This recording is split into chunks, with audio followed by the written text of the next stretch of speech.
Okay sir. So मैले 20 जना छन् सर स्टुडेन्टहरू, यो अक्षर र इन्फिड दुवैको लागि चाहिँ छ। अनि कुनै भाइ बहिनीहरू सर यसमा योभन्दा पछिल्लो पटक अब आउने अर्को पटक खोल्दाखेरिको लागि चाहिँ लड्ने परीक्षा दिने क्रममा पनि यसपालि तयारीको क्रममा बसेका छन् अहिले पनि। हजुर हजुर। त्यसैले अब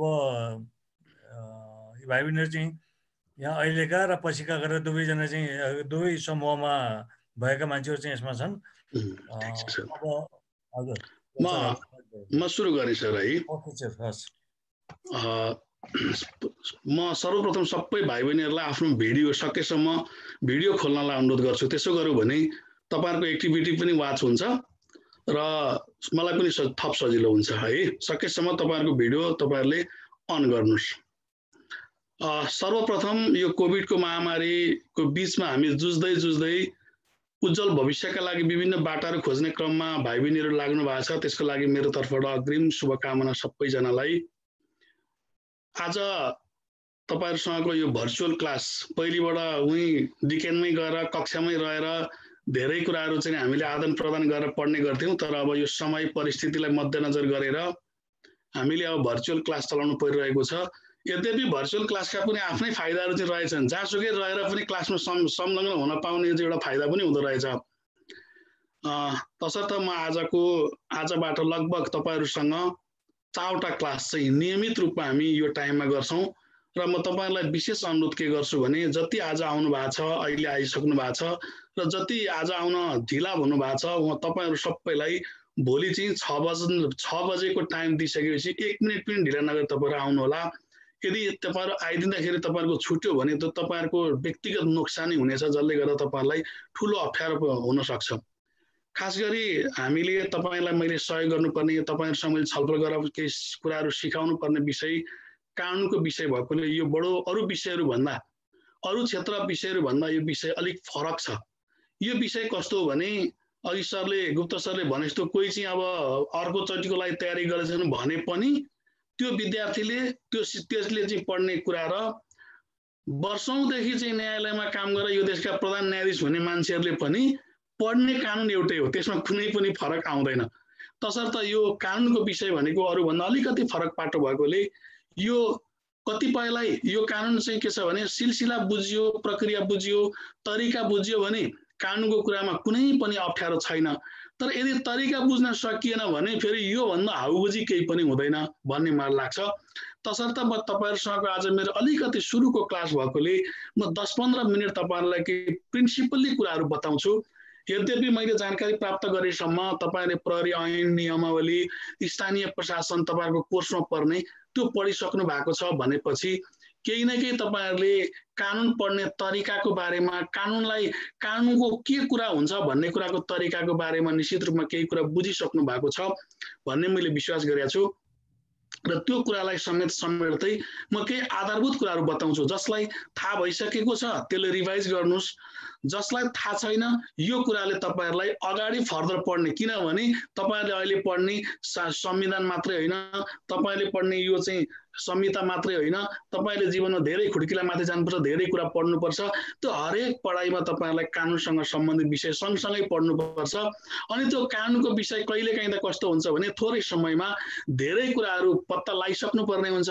त्यसमा पनि तपाईहरु त कुन क्षेत्रमा प्रवेश गर्दै हुनुहुन्छ भन्दा प्रवेश गरिसक्दा नसक्दै तपाईहरुको कानुनको क्षेत्रमा महत्त्वपूर्ण योगदान गर्नुपर्ने भएको कारणले पनि यो कानुनलाई चाहिँ तपाईहरुले ठूलो बुक एउटा देख्नुभयो भने पनि तुरुन्तै त्यसलाई चाहिँ तपाईले कभर गर्न सक्नुपर्छ।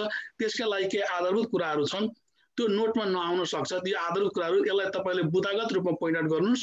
म एकदम सर्टली तपाईहरुलाई बताउँछु, यो पुरा ध्यानपूर्वक यही पोइन्ट आउट गर्नुपर्ने गर्नुस्। र कुनै कुरा बुझिएको छैन, कुनै कुरालाई दुविधा भयो भने हामी अन्तिमको क्लासमा तपाईहरुलाई म क्वेशन एन्सरको रूपमा पनि छलफल गराउँछु, है त? ठीक छ।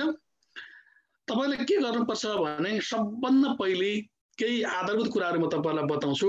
तपाईहरुले जान्नुपर्ने यो देशको अथवा संसारको कुनै पनि कानुनको क्रम बुझ्न एकदमै जरुरी छ। एकदम सिम्पल कुरा छ, केही गाह्रो छैन। कानुनको सबैभन्दा पहिलो क्रम, सबैभन्दा माथिल्लो उताब अथवा हाम्रो मूल कानुन तपाईहरुले पटक पटक पढिरहनु भएको छ कि यो देशको अथवा कुनै पनि देशको संविधान चाहिँ सबैभन्दा मूल कानुनको रूपमा रहन्छ। जुन संविधान 1 नम्बरमा संविधानलाई राख्नुस्, त्यो तपाईले नोट गर्दाखेरि अब सहजसँगले गर्नुस्।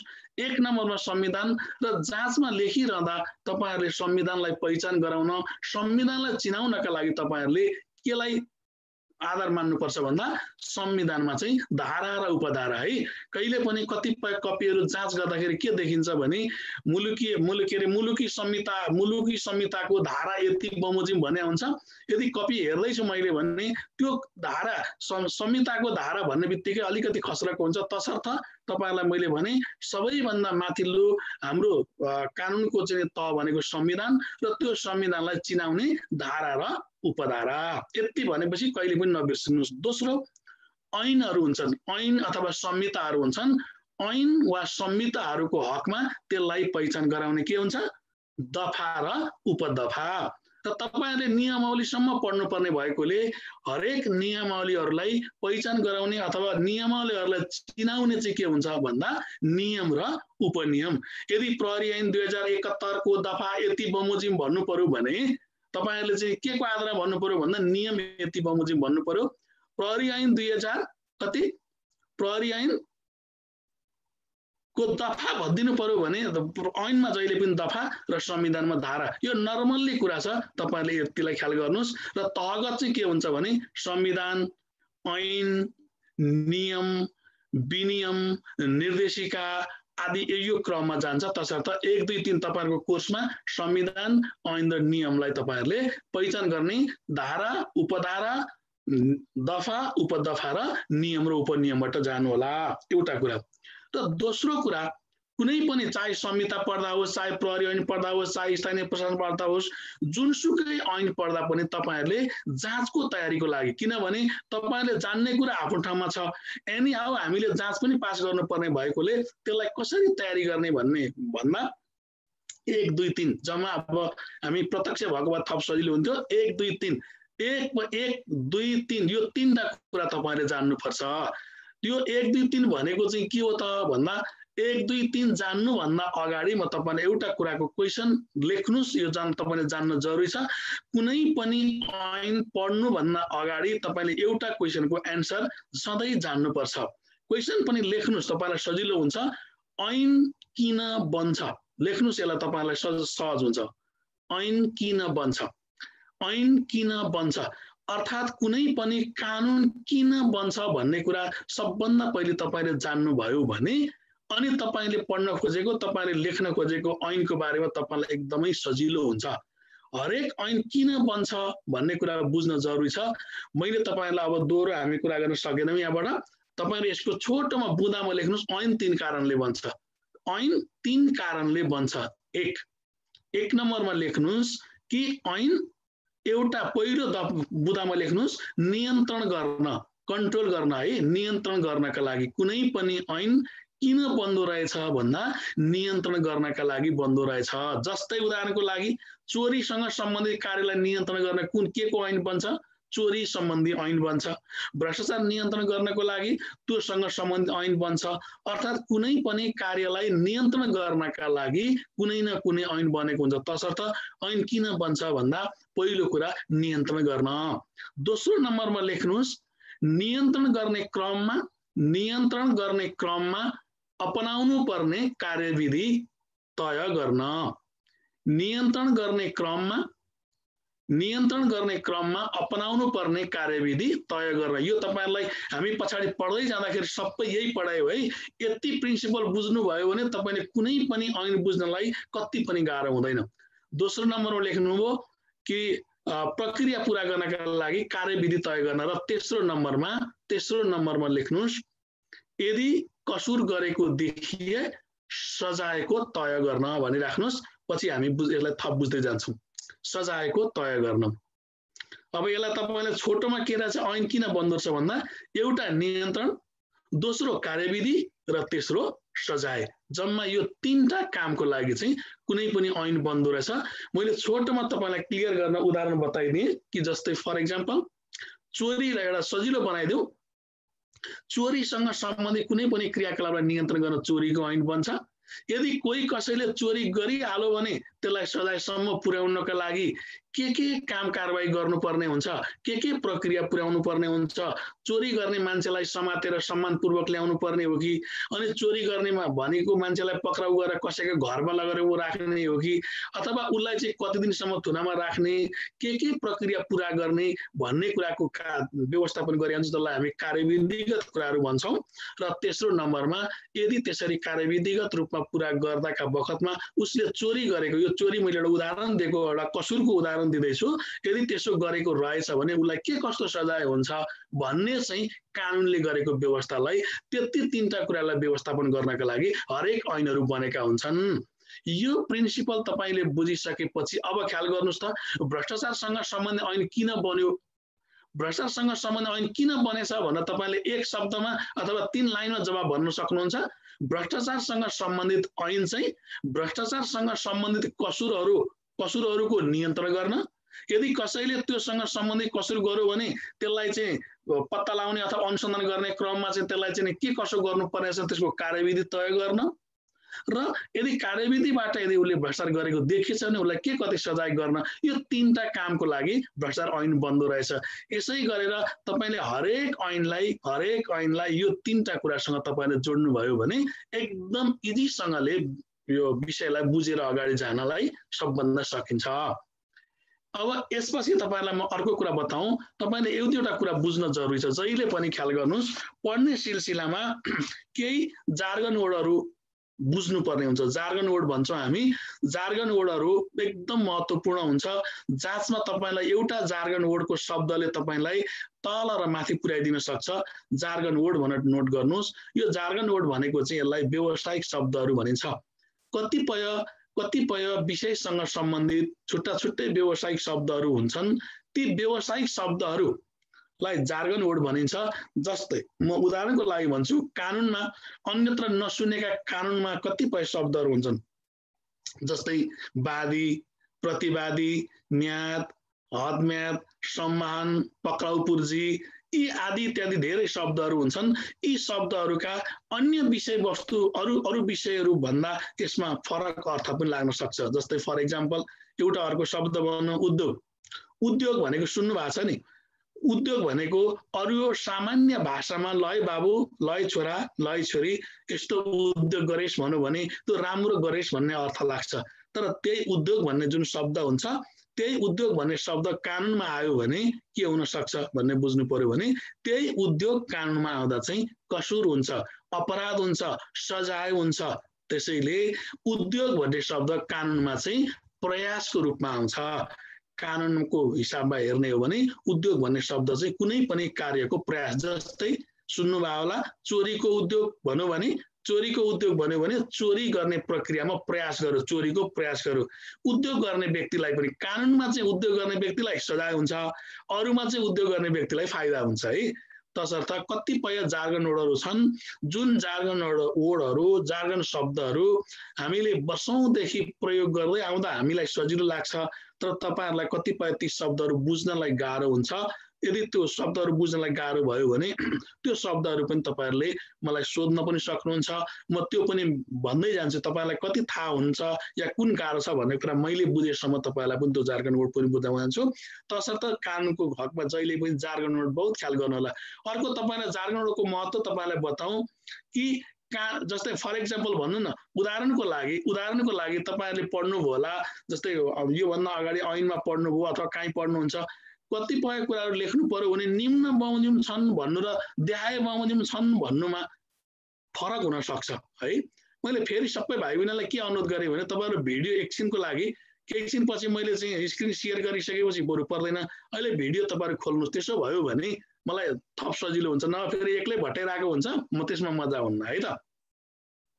तपाईहरुले एकदमै ध्यान दिने विषय कहाँनिर छ भने यो जार्गन वर्डलाई सँगसँगै लिएर जानुपर्छ। जस्तै उदाहरणको लागि, जस्तै संविधानको विशेषता लेख्नुहोस् भन्नु भने संविधानका विशेषता निम्न बमोजिम छन् लेख्नु र संविधानका विशेषताहरू निम्न बमोजिम छन् लेख्नु र संविधानका विशेषताहरू देहाय बमोजिम लेख्नुमा अन्तर हुन्छ है। किनभने यो देहाय भन्ने शब्द चाहिँ र निम्न भन्ने शब्द, यो दुईटैले तल लेखिएको भन्ने कुरालाई प्रतिनिधित्व गर्ने भए पनि देहाय भन्ने शब्द कानुनको जार्गन वर्ड हो, त्यसर्थ देहाय कानुनमा जहाँसुकै पनि देहाय प्रयोग हुन्छ र निम्न भन्ने शब्द चाहिँ सामान्य शब्द भएको कारणले गर्दाखेरि के हुन्छ त्यसलाई कमन रूपमा लिन्छन्। मैले तपाईलाई सटिकमा के बताएँ भने जार्गन वर्डलाई जहिले पनि ख्याल गर्नु होला र कानुनको विषयमा क्वेशनमा को एन्सर लेख्दा जार्गन वर्डलाई बहुत ध्यान दिएर तपाईले सकेसम्म जार्गन वर्ड नै प्रयोग गर्ने काम गर्नु होला। मैले तपाईलाई जम्मा दुईटा शब्दले एउटा चाहिँ जानकारी गराएँ, जस्तै उद्योग भयो अर्थै अलग हुन सक्छ, निम्न र देहाय बमोजिम भने त्यो कुराले पनि केही न केही फरक पार्न सक्छ। त्यस्ता कुराहरूलाई पनि तपाईले जाँचको लागि एकदमै ख्याल गर्नुपर्ने हुन्छ। त्यसमा त्यसबाहेकका अरू केही वादी प्रतिवादीका कुराहरू आउँछन्, म त्यसमा चाहिँ तपाईहरुलाई फेरि कन्टिन्यू रूपमा चाहिँ पढाउँदै गर्दा त्यो कुरालाई म बुझाउँदै जान्छु।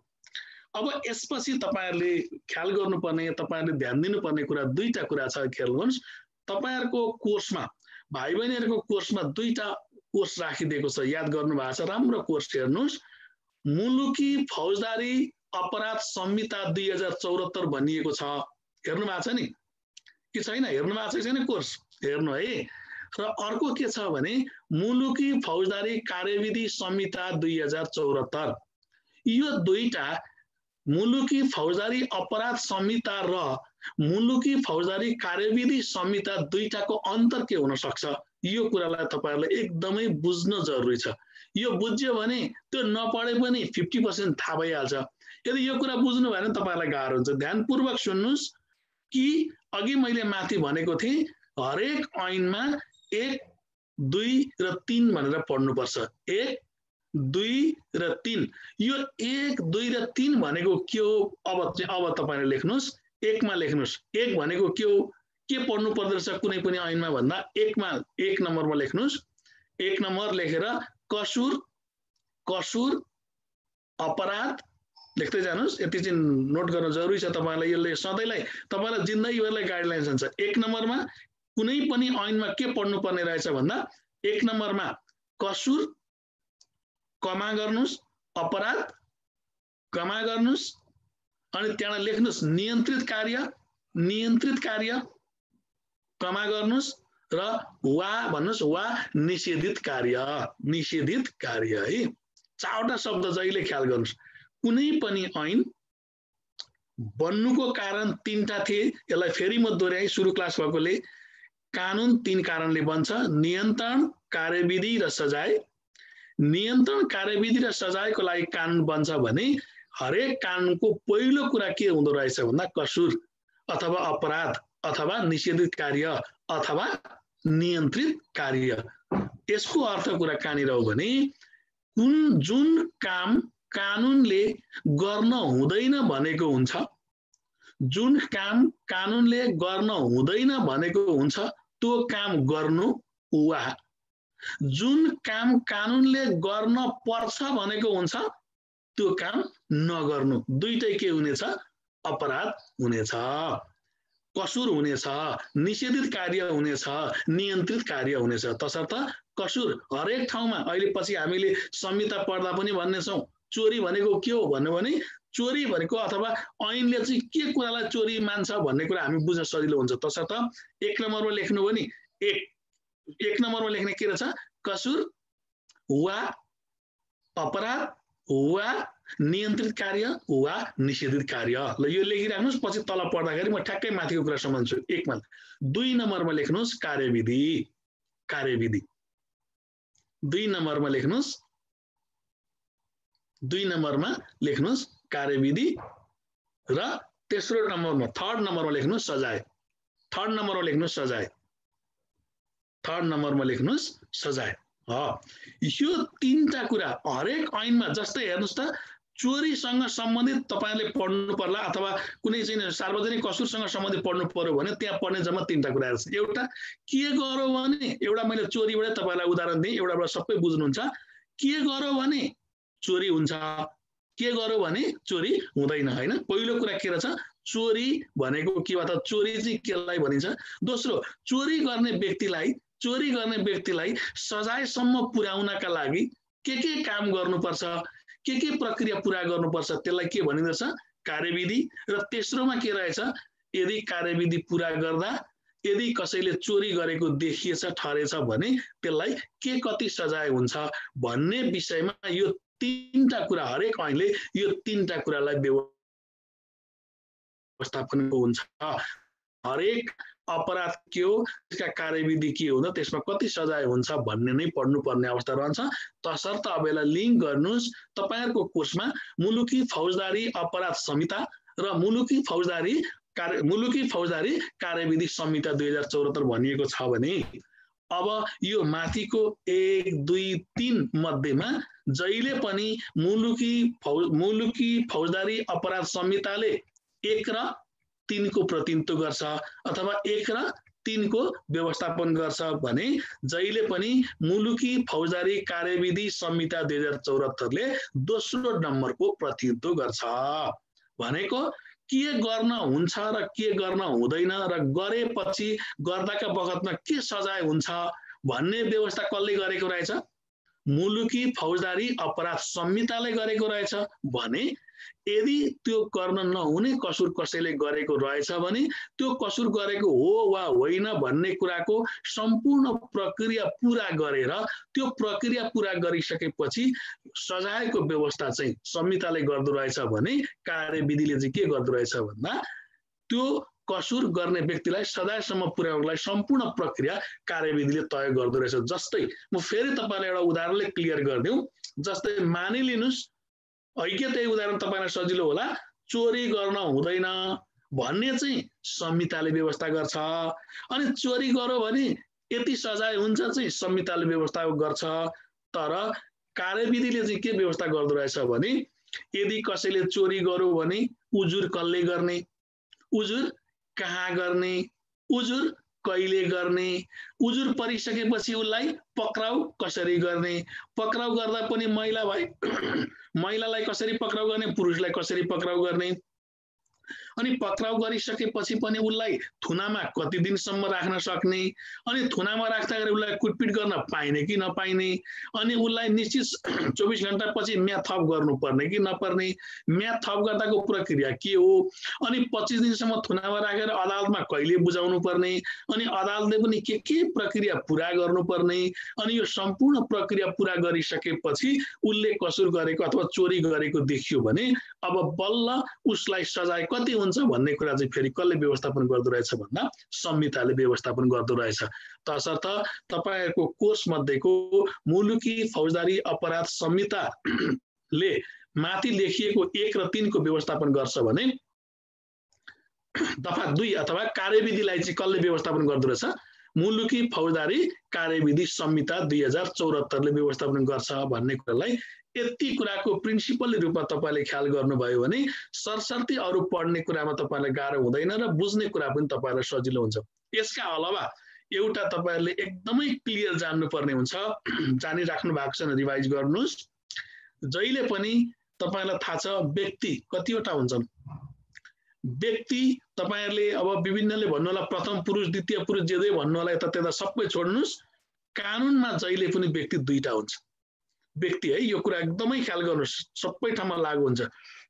व्यक्ति दुईटा हुन्छ, एउटा प्राकृतिक व्यक्ति हुन्छ र दोस्रो कानुनी व्यक्ति हुन्छ। यो व्यक्तिलाई तपाईले चिन्न जरुरी छ किनभने हरेक ठाउँमा चाहिँ यो प्रयोग हुन्छ।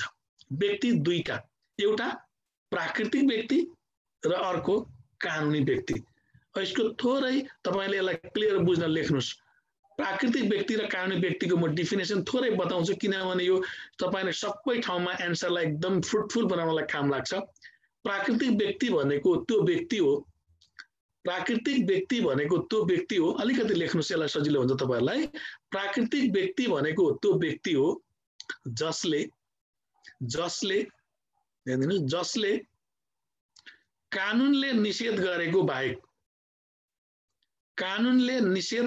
बाहेक प्राकृतिक व्यक्ति भनेको त्यो व्यक्ति हो जसले कानुनले निषेध गरेको बाहेक सबै काम गर्न सक्छ। कानुनले निषेध गरेको अथवा कानुनले रोकेको, कानुनले गर्न हुँदैन भनेको बाहेक सबै काम गर्न हुन्छ, पाउँछ अथवा सक्छ भनौं न। प्राकृतिक व्यक्ति भनेको को रहेछ भन्दा त्यो व्यक्तिलाई प्राकृतिक व्यक्ति भन्छ। जस्तै तपाईँ हामी भनेको प्राकृतिक व्यक्ति हौ कि कानुनले गर्न हुँदैन है भनेकोदेखि बाहेक सबै काम गर्न सक्नेलाई प्राकृतिक व्यक्ति भनिन्छ भने कानुनी व्यक्ति भनेको चाहिँ को रहेछ भन्दा कानुनी व्यक्ति भनेको चाहिँ कानुनले तोकेको मात्र कानुनले तोकेको मात्र काम गर्न सक्नेलाई कानुनी व्यक्ति भनिन्छ। कानुनी व्यक्ति भनिन्छ जसको जन्म कानुनले तोके बमोजिमको मात्रै काम गर्न सक्ने कानुनले तोके बमोजिमको मात्रै काम गर्न सक्ने व्यक्तिलाई कानुनी व्यक्ति भनिन्छ। जो कानुनद्वारा जन्मिन्छ र कानुनद्वारा नै अन्त्य हुन्छ। कानुनद्वारा जन्मिन्छ र कानुनद्वारा नै अन्त्य हुन्छ। देख्नुस्, यसको अलिकति म तपाईलाई फेरि क्लियर गराइदिइहाल्छु। क्लियर हुँदै जानु भने सजिलो हुन्छ। प्राकृतिक व्यक्ति भनेको त्यो व्यक्ति रहेछ जुन व्यक्ति चाहिँ कानुनले गर्न हुँदैन भनेको बाहेक अरु सबै काम गर्न हुन्छ। तर कृत्रिम व्यक्ति भनेको चाहिँ को व्यक्ति रहेछ भन्दा कानुनले गर्नु भनेर गर्न वा नगर्नको लागि जति तोकेको हुन्छ त्यति मात्रै गर्न सक्छ। उदाहरणको लागि तपाईँ आजसम्म कानुनी व्यक्ति हुनुहुन्छ, भोलि जुन दिन यो सेवामा तपाईँ प्रवेश गर्नुहुन्छ, यो सेवामा नियुक्ति लिनुहुन्छ, त्यो दिनदेखि तपाईँ के हुनुहुन्छ भन्दा कानुनी व्यक्ति हुनुहुन्छ। तसर्थ रामबहादुर कार्की भन्ने व्यक्ति कानुनी व्यक्ति हो। जो रामबहादुर कार्की भन्ने व्यक्ति चाहिँ जिल्लाको प्रमुख जिल्ला रहेछन् भने सिकै त्यो चाहिँ कानुनद्वारा जन्मिन्छ र कानुनद्वारा समाप्त हुने भएकोले उसलाई चाहिँ ऐनले जे गर भने हुन्छ, जे गर भनेको हुन्छ त्यो मात्रै गर्न सक्छ। तपाईहरुले स्थानीय प्रशासन ऐन पढिसकेको कारणले म तपाईलाई त्यहाँबाट सजिलो बनाइदिउँ। स्थानीय प्रशासन ऐन 2028 बमोजिम हुलदंगा अथवा चाहिँ अशान्तिलाई नियन्त्रण गर्नका लागि सिडिओले 4-5 वटा चाहिँ तह पुरा गर्नु पर्थ्यो। तपाईले पढिसकेको कोर्सलाई भन्दियो भने सजिलो हुन्थ्यो। जस्तै फर एक्जाम्पल यदि कुनै ठाउँमा अशान्ति हुन लाग्यो भने सिडिओले सबभन्दा पहिले के गर्नु पर्थ्यो भन्दा सबभन्दा पहिले प्रहरी मार्फत सम्झाउनु पर्थ्यो। अनि प्रहरी मार्फत सम्झाउन भएन भने आफै वा आफ्नो कार्यालयको प्रतिनिधि गरेर सम्झाउनु पर्थ्यो। त्यति गर्दा पनि भएन भने उसले सामान्य बल प्रयोग गर्न सक्थ्यो। सामान्य बल प्रयोग गर्न सक्दा पनि भएन भने लाठीचार्ज के अरे सामान्य बल प्रयोग भने घुडामुनि गोली हान्ने आदेश दिन सक्थ्यो। घुडामुनि गोली हान्ने आदेश पनि दिँदा पनि भएन भने के हुन्थ्यो, उसले गोली चलाउन आदेश दिन्थ्यो। त्यति गर्दा नि भएन कर्फ्यू लगाउन सक्थ्यो। यो स्टेप बाई स्टेप उसले के आधारमा गर्थ्यो, के त ऊ सिडिओ भन्ने बित्तिकै सुरुमै मलाई रिस उठ्यो एकैचोटि गोली चलाउन दिन्छु भन्न हुन्थ्यो? हुन्न थियो। उसले शान्ति सुव्यवस्था कायम गर्नका लागि स्टेप बाई स्टेप कानुनले जे तोकेको छ त्यही गर्नु पर्थ्यो, नभए उसको सिडिओको जागिर पनि जान सक्थ्यो नि। हो, तसर्थ यदि सिडिओको हैसियतले काम गर्ने कुनै पनि व्यक्ति भनेको कानुनी व्यक्तिको हैसियतले काम गर्छ। यसरी कानुनी व्यक्तिको हैसियतले उसले काम गरिरहँदा जहिले पनि उसले के गर्छ भन्दा कानुन बमोजिम गर्नुपर्छ। तसर्थ त्यो कानुन बमोजिम काम गर्नुपर्ने चाहिँ कृत्रिम व्यक्तिको रूपमा रहन्छ भने कानुनले निषेध गरेका बाहेक काम गर्ने कुरालाई प्राकृतिक व्यक्तिहरू भनिन्छ। जस्तै कृत्रिम व्यक्तिको रूपमा विभिन्न कम्पनीहरू भए, विभिन्न उद्योग कल कारखानाहरू भए, यिनलाई पनि एउटा कानुनी व्यक्तिको रूपमा लिन्छ।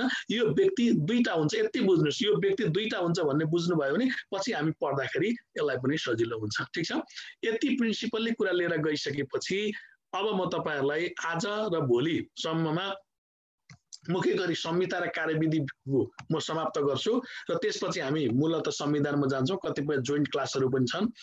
अब सबभन्दा पहिले मैले फेरि तपाईलाई रिभाइज गराएँ। यो पटक पटक सरले भरि नभन्नुस्, यो तपाईहरुको लागि महत्त्वपूर्ण क्वेशन ढुङ्गा हुन सक्छ। मुलुकी फौजदारी अपराध संहिताले जहिले पनि 1 र 3 को प्रतिनिधित्व गर्छ।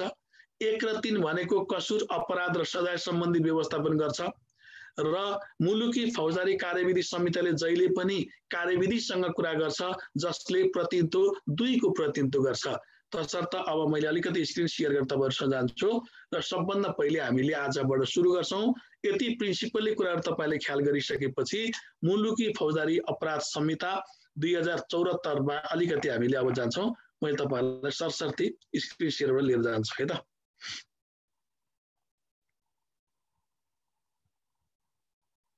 एकैछिन यसलाई गर्नुस्।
तपाईहरु देख्दै हुनुहुन्छ यसलाई स्क्रिनलाई देख्दै हुनुहुन्छ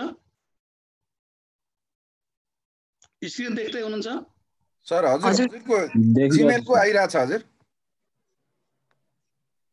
एकैछिन है त अहिले स्क्रिन देख्नु भएको छ कि छैन देखिराछ हजुरको जीमेलको आइराछ जीमेलको आइराछ हजुर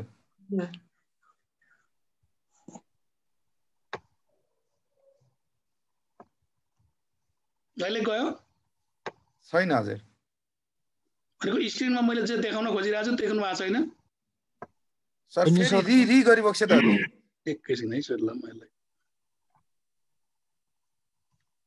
आउनु पर्ने यसरी नै सधैँ प्रिन्सिपल रूपमा केही कुराहरु त माथिको कुरा मैले लगभग बताइसकेको छु कानुनका तहरु संविधान ऐन नियम विनियम र निर्देशिकाहरू हुन्छन् ऐन किन बन्छ भनेर कुरा बुझ्नको लागि चाहिँ जम्मा नियन्त्रण गर्नका लागि यो मैले तपाईहरुलाई बताइसकेको छु यो कानुन सम्बन्धी विषय प्रश्न हुनका लागि यो 1 नम्बर 1 2 3 पनि मैले तपाईहरुलाई बताएको छु र मुख्यतः मुलुकी फौजदारी अपराध संहिताले 1 र 3 को भनेको यो माथि छ नि कसुर र अपराधसँग सम्बन्धित व्यवस्थापन गर्छ र तल 3 को कुरा मैले यसमा 1 र 2 है यसमा मिस्टेकली 1 र 3 हुनुपर्ने अलिकति फरक भएन र जहिले पनि यो कार्यविधिले जहिले 2 को व्यवस्थापन गर्छ यसलाई तपाईहरुले हेरिसकेपछि अब म मुख्य गरी तपाईहरुलाई मुलुकी अपराध संहिता 2074 मा जान्छु है त यो अलिकति तपाईले भूमिगत रूपमा यो ऐन हजुर हेलो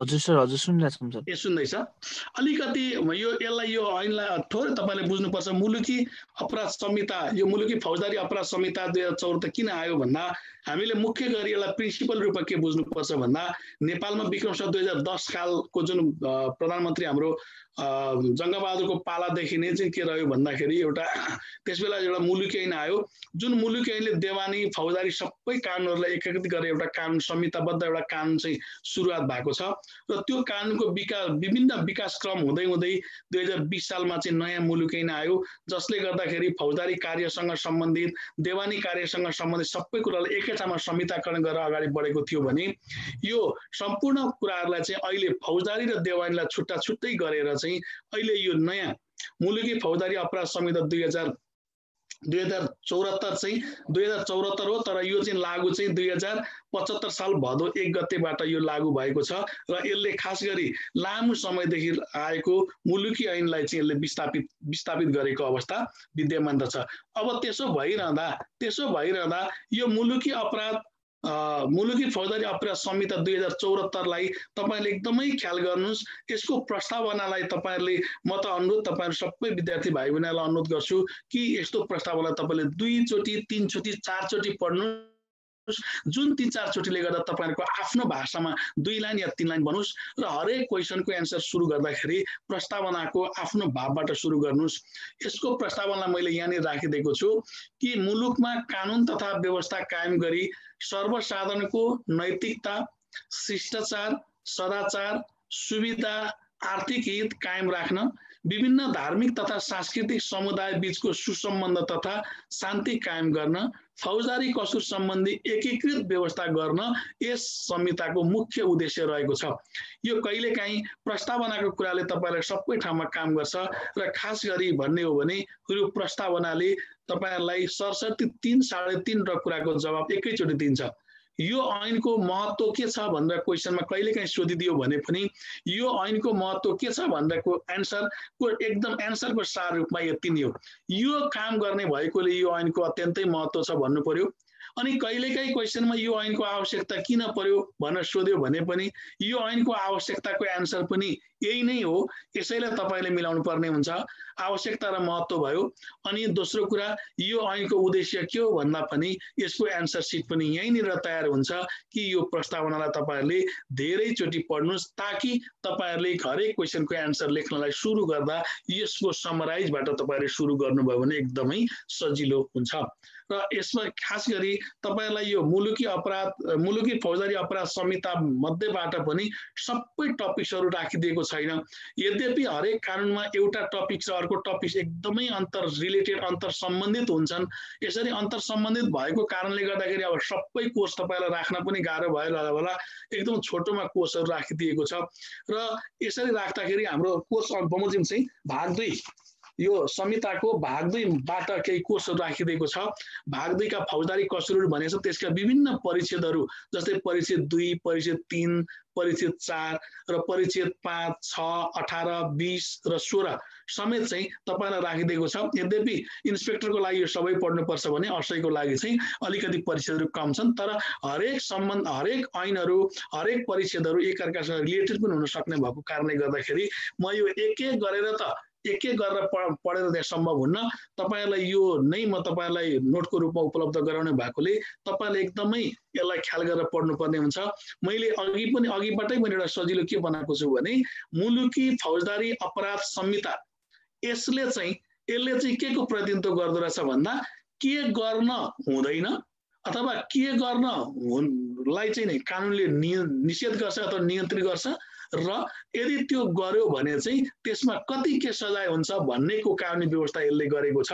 तसर्थ सरसर्ती यसलाई म तपाईलाई अलिकति सहज बनाइदिन्छु, बाँकी रहेको कुरा तपाईले पढ्नुपर्ने हुन्छ। मैले पटक पटक भन्ने गरेको छु यो उपचारको विधि विभिन्न हुन्छ, अरूमा चाहिँ एलोपेथी, होमियोपेथी, आयुर्वेदिक सुन्नु भएको छ, तर कानुनमा चाहिँ कानुनका विषयहरू कतिपय चाहिँ एउटै पेथी हुन्छ, त्यसलाई भन्छौँ हामी रटनपेथी। कतिपय कुरा नरटिकन सम्भव हुँदैन र यी कानुनका दफावाइज रूपमा बुदागत रूपमा के गर्न हुँदैन र त्यो गर्ने व्यक्तिलाई के कति सजाय हुन्छ भनेर यद्यपि कोर्समा त लामो छ, यसलाई मैले अत्यन्तै छोटो रूपमा तपाईहरुलाई सजिलोसँगले बुझ्नका लागि मैले बनाइदिएको छु। यसको आधारमा तपाईहरुले पढ्न सकिन्छ। जस्तै फौजदारी कसुरहरू मध्येमा परिच्छेद 2 ले केलाई प्रतिनिधित्व गर्छ भन्दा सार्वजनिक शान्ति विरुद्धको कसुर, जुन यो सार्वजनिक शान्ति विरुद्धको कसुरलाई यो मुलुकी फौजदारी अपराध संहिता 2074 को भाग 2 मध्येको पनि फौजदारी कसुर सम्बन्धी कसुरहरू मध्येमा पनि परिच्छेद 2 ले व्यवस्थापन गर्छ, जसमा जम्मा 15 वटा दफामा यसलाई व्यवस्था गरेको छ। मैले अगाडि राखिदिएको छु 60 देखि 74। तपाईले यति ख्याल गर्नुभयो भने यदि तपाईलाई जाँचमा सार्वजनिक शान्ति विरुद्धको कसुर सम्बन्धी कानुनी व्यवस्था लेख्नुस् भन्ने क्वेशन भयो भने तपाईले समग्र रूपमा हेर्नुस् त कति राम्रो फ्रुटफुल एन्सर हुन्छ। यो माथिको प्रस्तावनालाई अलिकति टेकेर योसँग सम्बन्धित कानुनी व्यवस्था मुलुकी फौजदारी अपराध संहिता 2074 को भाग परिच्छेद 2 को सार्वजनिक शान्ति विरुद्धको कसुरमा दफा 60 देखि 74 सम्म चाहिँ यसको व्यवस्थापन गरिएको छ, जो देहाय बमोजिम छ भनेर लेख्नु भयो भने एन्सर एकदम फ्रुटफुल हुन्छ।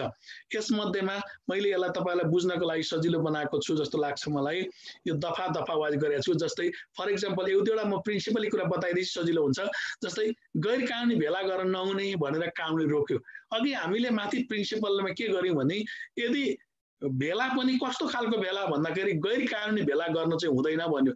यदि त्यसो हो भने गैर कानुनी भेला भने चाहिँ के हो त भनेले फेरि परिभाषा गर्छ। हेर्नुस् त, देहायको कुनै काम गर्ने उद्देश्यले भएको 5 जना वा 5 जना भन्दा बढी व्यक्तिहरूको भेलालाई गैर कानुनी भेला मानिनेछ। के को लागि भन्दा बलको प्रयोग वा प्रदर्शन गरी वा जोखिमी हात हतियार प्रदर्शन गरी के गर्नलाई भन्दा कुनै पनि राष्ट्र सेवकलाई कानुनले तोकेको काम गर्न वा कर्तव्य पालन गर्न नदिनका लागि कुनै काम गरिन्छ नि त्यसलाई गैर कानुनी भेला भनिने रहेछ। त्यसैगरी कसैको सम्पत्ति लिने वा कब्जा गर्ने नियतबाट 5 जना वा सोभन्दा बढी भेला भयो भने त्यसलाई पनि गैर कानुनी भेला भनिँदो रहेछ, त्यसो गर्न हुँदो रहेनछ। अनि त्यसैगरी कसैलाई बाटो, पानी, सार्वजनिक यातायात वा सञ्चार वा अन्य यस्तै कुनै कुरा उपयोग गर्ने हकबाट वञ्चित गर्नका लागि पनि 5 जना वा सोभन्दा बढी व्यक्तिहरूको जमात भयो भने त्यसलाई गैर कानुनी भेला भनिँदो रहेछ, त्यसलाई गैर कानुनी भेला भनिँदो रहेछ। अर्को त्यसैगरी अब कुनै कानुन वा कानुनी कारबाहीको कार्यान्वयनमा बाधा गर्ने, कुनै कानुन बमोजिम जस्तै कुनै मुद्दाको कुनै कसुरको अनुसन्धान गर्ने कुनै प्रहरी कर्मचारी कहीँ जान्छ भने त्यसलाई कुनै अवरोध गर्नु पनि यसलाई गैर कानुनी भेला भनिँदो रहेछ।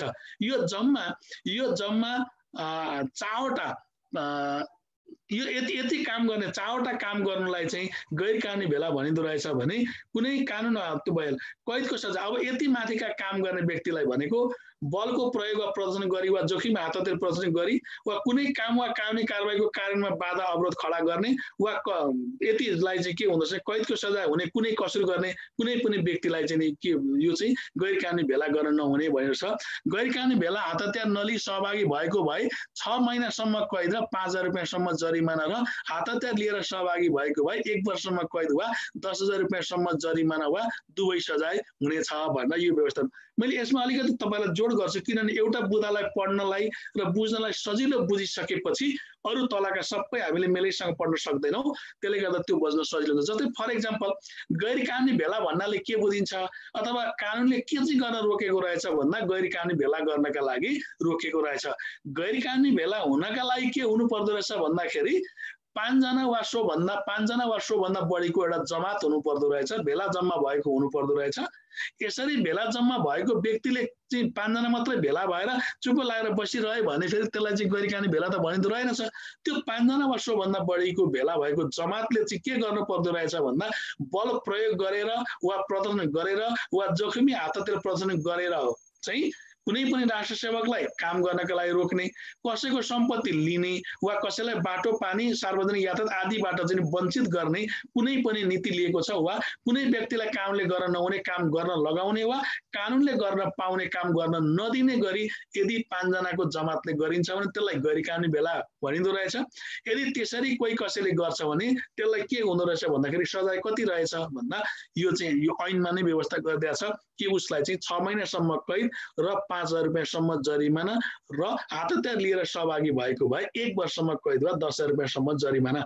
यो मैले पटक तपाईलाई किन पढेँ भने अहिले हामीले कोर्समा हेर्दै गरेको विषय के हो भन्दा मुलुकी फौजदारी अपराध संहिता। मैले अघि नै तपाईलाई जानकारी गराएको छु कि यो मुलुकी अपराध संहिताले केसँग व्यवस्था गर्छ, कसलाई प्रतिनिधित्व गर्छ भन्दा मैले 1 र 3 लाई भने। 1 र 3 भनेको के थियो भन्दा 1 मा थियो कसुर भनेको कसुर, यहाँनिर कसुर के हो त भन्दा गैर कानुनी भेला हुनु चाहिँ के हो कसुर हो भने यसले अर्को केलाई प्रतिनिधित्व गर्यो 3 नम्बरलाई प्रतिनिधित्व गर्यो। 3 नम्बर भनेको के थियो सजाय। अब त्यो गैर कानुनी भेला गर्ने व्यक्तिलाई चाहिँ कति सजाय हुन्छ भन्ने पनि यही कानुनी व्यवस्थाले गर्दो रहेछ। तसर्थ तपाईले जाँचको लागि तयारी हुँदाका बखतमा सार्वजनिक शान्ति विरुद्धको कसुर अन्तर्गत दफा 60 ले गरेको व्यवस्था गैर कानुनी भेला गर्न नहुने, यसरी तपाईहरुले पढ्दै जानुभयो भने तपाईलाई एकदमै बुझ्न सजिलो हुन्छ। त्यसैगरी अब सरसर्ती हामीले हेर्छौं जस्तै दफा 61 ले के गर्न हुँदैन, केलाई निषेध गर्यो, केलाई अपराध मान्यो भन्दा गैर कानुनी भेला रोक्ने वा भङ्ग गर्ने आदेश चाहिँ उल्लङ्घन गर्न हुँदैन। यदि यसरी भेला भएको कुनै पनि गैर कानुनी चाहिँ भेला छ त्यसलाई रोक्ने कसैले आदेश दियो, जस्तै कहीँ हाम्रो माइतीघर मण्डलतिर कहिलेकाहीँ चाहिँ यसरी भेला हुनेलाई चाहिँ सिडिओले चाहिँ आदेश दिएर रोक्ने हुन्छ, त्यसलाई उल्लङ्घन गर्नु पनि कानुनले अपराध मान्छ। किनभने अपराध भनेको के हो भनेर मैले माथि पनि तपाईलाई छोटोमा लेखाएँ। अपराध भनेको त्यो हो जुन कानुनले गर्नुपर्ने काम गर्दैन र कानुनले गर्न नहुने काम गर्छ भने त्यसलाई अपराधको रूपमा मानिन्छ। तसर्थ दफा 61 ले गैर कानुनी भेला रोक्ने वा भङ्ग गर्ने वा भङ्ग गर्ने आदेश उल्लङ्घन गर्न हुँदैन भनिएको छ। मैले तपाईलाई सजिलोको लागि सँगसँगै त्यहाँ चाहिँ मैले सजाय पनि हाल्दिएको छु। यदि कसैले गैर कानुनी भेला रोक्ने वा भङ्ग गर्ने आदेशलाई यदि कसैले उल्लङ्घन गर्छ भने त्यो कार्य गर्छ भने त्यसलाई कानुनमा त्यसलाई अपराध भनिन्छ, त्यसलाई कसुर भनिन्छ। यदि त्यस्तो गरेको रहेछ भने 1 वर्षसम्म कैद वा 10,000 रुपैयाँसम्म जरिमाना वा दुवै सजाय हुनेछ। यसरी गैर कानुनी भेला गर्नलाई यति सजाय हुन्छ। तपाईले बुदागत रूपमा यति ख्याल गर्नुपर्ने हुन्छ, कार्यविधिको रूपमा हामी फेरि पछि छुट्टै पढ्नेछौँ।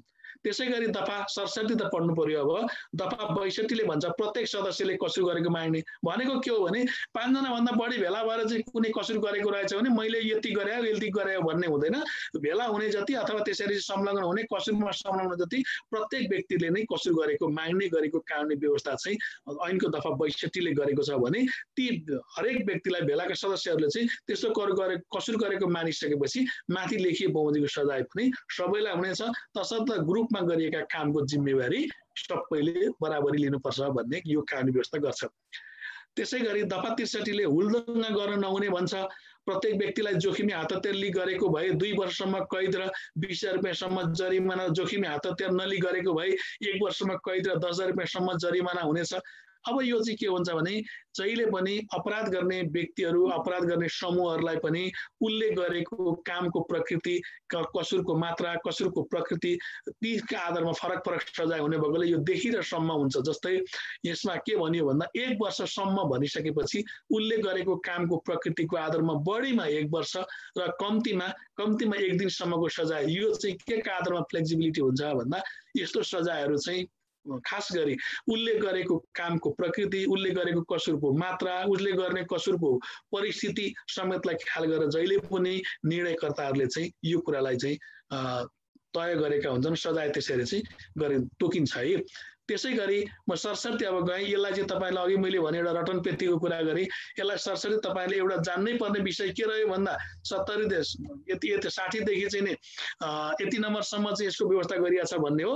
अरू चाहिँ कुन कुन तर्फमा कति सकेका छन् तपाईँहरूको आफ्नो खुबी र खुबीलाई प्रयोग गरेर कति रट्न सक्नुहुन्छ, कति पढ्न सक्नुहुन्छ, त्यसलाई तपाईँले पढ्ने। अर्को यसले कसुरको रूपमा मानियो, सार्वजनिक शान्ति खलल पार्न हुँदैन है भन्यो, त्यसको पनि सजायको व्यवस्था गरिएको छ। यो चाहिँ तपाईँले सरसर्ती यसलाई पढ्नुपर्ने हुन्छ। राष्ट्र सेवकलाई बाधा विरोध गर्न नहुने, यदि कसैले गराउँछ भने त्यसो गर्ने वा गराउने व्यक्तिलाई 1 वर्षसम्म कैद वा 10,000 रुपैयाँसम्म जरिमाना वा दुवै सजायको व्यवस्था हुन्छ। त्यसै गरी 67 दफा 67 ले भन्छ सार्वजनिक स्थानमा आवागमन बाधा गर्न नहुने, यो पनि कसुर हो। मैले माथि पनि भनिसकेको छु कि कानुनले गर्नुपर्ने कुरा गर्दैन र नगर्नुपर्ने कुरा यदि गर्छ भने त्यसलाई कसुर मानिन्छ। यो मुलुकी फौजदारी अपराध संहिताको दफा 67 ले सार्वजनिक स्थानमा कोही व्यक्तिहरूलाई आवागमन गर्नका लागि पनि यदि कसैले बाधा गर्छ भने त्यो पनि यो ऐन बमोजिमको कसुरको रूपमा मानिन्छ। त्यसै गरी सार्वजनिक सेवा अवरुद्ध गर्न नहुने, त्यसै गरी कर्फ्यू उल्लङ्घन गर्न नहुने, झुट्टा अफवाह फैलाउन नहुने, फैलामा कति सजाय हुन्छ मैले सँगसँगै राखेकोले मैले यसलाई धेरै टाइम किल गरिन, हामीले पढ्नुपर्ने धेरै छ। शान्ति भङ्ग गर्न, घर जग्गा वा सवारी साधन दिन नहुने र संवेदनशील सार्वजनिक क्षेत्रहरूमा मसाल जुलुस गर्न नहुने, आवश्यक वस्तु तोडफोड वा हानि नोक्सानी गर्न नहुने र यति जम्मा 73 सम्म चाहिँ यसले कानुनी व्यवस्था गर्यो भने अब एउटा अर्को मैले अघि सुरुमा तपाईलाई भनेको छु जार्गन वर्डको कुरा गरिरहेको छु, ख्याल गर्नुस्। यो दफा 74 एउटा हदम्याद भन्छ। तपाईलाई म्याद र हदम्याद बुझ्न एकदम जरुरी हुन्छ। म यो चाहिँ तपाईलाई छोटो पनि बताइदिन्छु, सक्नुहुन्छ भने लेखिराख्नुहोस्। यो हदम्याद भनेको के हो? यो जार्गन वर्ड हो, जार्गन वर्ड हो। यो हदम्याद भनेको चाहिँ के हुन्छ सबभन्दा पहिले बुझि पनि राख्नुहोस् कि कुनै पनि व्यक्तिले कानुन बमोजिम गर्नुपर्ने काम उसले गरेन अथवा नगर्नुपर्ने काम गर्यो भने कानुनको भाषामा त्यसलाई कसुर वा अपराध भनिन्छ। कुनै व्यक्तिले कानुन बमोजिम गर्नुपर्ने काम गरेन वा नगर्नुपर्ने काम गर्यो भने त्यसलाई कानुनको भाषामा अपराध वा कसुर भनिन्छ। यसरी अपराध वा कसुर गर्ने व्यक्तिलाई सजायसम्म पुर्याउनका लागि उजुर गर्नुपर्ने हुन्छ। उजुर सम्बन्धित निकायमा उजुर गर्नुपर्ने हुन्छ। तोकिएको समयभित्रमा यदि उजुर परेन भने त्यो समयपछि त्यो व्यक्तिलाई सजाय नहुन पनि सक्छ। तसर्थ सर्वप्रथम यो हदम्याद भन्ने शब्दको अर्थ के हो भने कुनै व्यक्तिले कुनै प्रकारको कसुर गर्छ भने त्यो कसुर गर्ने व्यक्तिलाई सजायसम्म लैजानको लागि कसैले जो उजुर गर्ने पनि विभिन्न व्यक्ति प्रक्रियाहरू हुन्छन्, त्यसरी उजुर गर्ने निश्चित समयावधि तोकिएको हुन्छ। यसरी तोकिएको उजुर गर्नका लागि तोकिएको अथवा पीडित वा पीडितको पक्षबाट उजुर गर्नका लागि तोकिएको जुन एउटा समय हुन्छ त्यो समयलाई कानुनमा हदम्याद भनिन्छ। जस्तै हामीले यो माथिसम्म हेर्यौं कि हामीले अहिले माथिसम्म पढेकामा जुन दफा 60 देखि दफा 73 सम्मका जतिवटा कसुरहरू गर्न हुँदैन भनेर कानुनले व्यवस्थापन गरिदियो, त्यति कसुरहरू गर्ने व्यक्तिलाई सजायमा लैजानका लागि चाहिँ कति समय हुँदो रहेछ, कति म्याद हुँदो रहेछ भन्दा यस परिच्छेद अन्तर्गतको कसुरमा त्यस्तो कसुर भएको मितिले 3 महिना नागेपछि उजुर लाग्ने छैन। र यो च्याप्टरबाट तपाईले ठूलो कुरा बुझ्नुहुन्छ कि यदि माथिको मानिलिनुस् यो दफा 70 बमोजिम झुट्टा अफवाह फैलाउन नहुने काम यदि कोही कसैले गर्यो त्यो व्यक्तिलाई 1 वर्षसम्म कैद वा 10,000 रुपैयाँसम्म जरिमाना पनि हुन्थ्यो। तर त्यो झुट्टा अफवाह कसैले फैलायो भने त्यसलाई सजायसम्म लैजानको लागि त्यो काम भएको मितिले 3 महिना नागेपछि उजुर लाग्ने छैन। यसको अर्थ के रहेछ भन्दा यी माथिका दफा 60 देखि दफा 73 सम्मका यदि कसुर कोही कसैले गर्छ भने त्यो कसुर गर्ने जुन व्यक्ति छ त्यसलाई सजायसम्म लैजानका लागि दफा 74 बमोजिम काम भए गरेका मितिले 3 महिना नागेपछि उजुर लाग्दैन भनेको यसको हदम्याद कति हुँदो रहेछ त भन्दा 3 महिनाको हदम्याद हुँदो रहेछ। यस प्रकार हामीले सार्वजनिक शान्ति विरुद्धको कसुर अन्तर्गत जम्मा हामीले कतिवटा हेर्यौं भन्दाखेरि 14 वटा कसुर र एउटा हामीले हदम्याद हेर्यौं। यसमा सुन्दै हुनुहुन्छ नि? यहाँ त एकलौटी बोलाइ छ, सुन्दै हुन्छ है? मैले अलिकति माथिकोलाई किन तपाईलाई एकदम गर्छु नि, यो एउटा कोलमलाई तपाईले बुझिएपछि अरु कोलमलाई एकदमै सहज हुन्छ भन्ने हो। तसर्थ सार्वजनिक शान्ति विरुद्धका कसुरहरू लेख्नुहोस् भनेर तपाईलाई जाँचमा क्वेशन सोधिदिने हो भने तपाईले भन्नु पर्यो कि सार्वजनिक सार्वजनिक शान्ति विरुद्धको कसुरसँग सम्बन्धित कानुनी व्यवस्था मुलुकी फौजदारी अपराध संहिता 2074 को परिच्छेद 2 को दफा 60 देखि 73 सम्म कसुरहरूको व्यवस्था गरिएको छ भने दफा 74 यसको हदम्यादसँग गरिएको छ।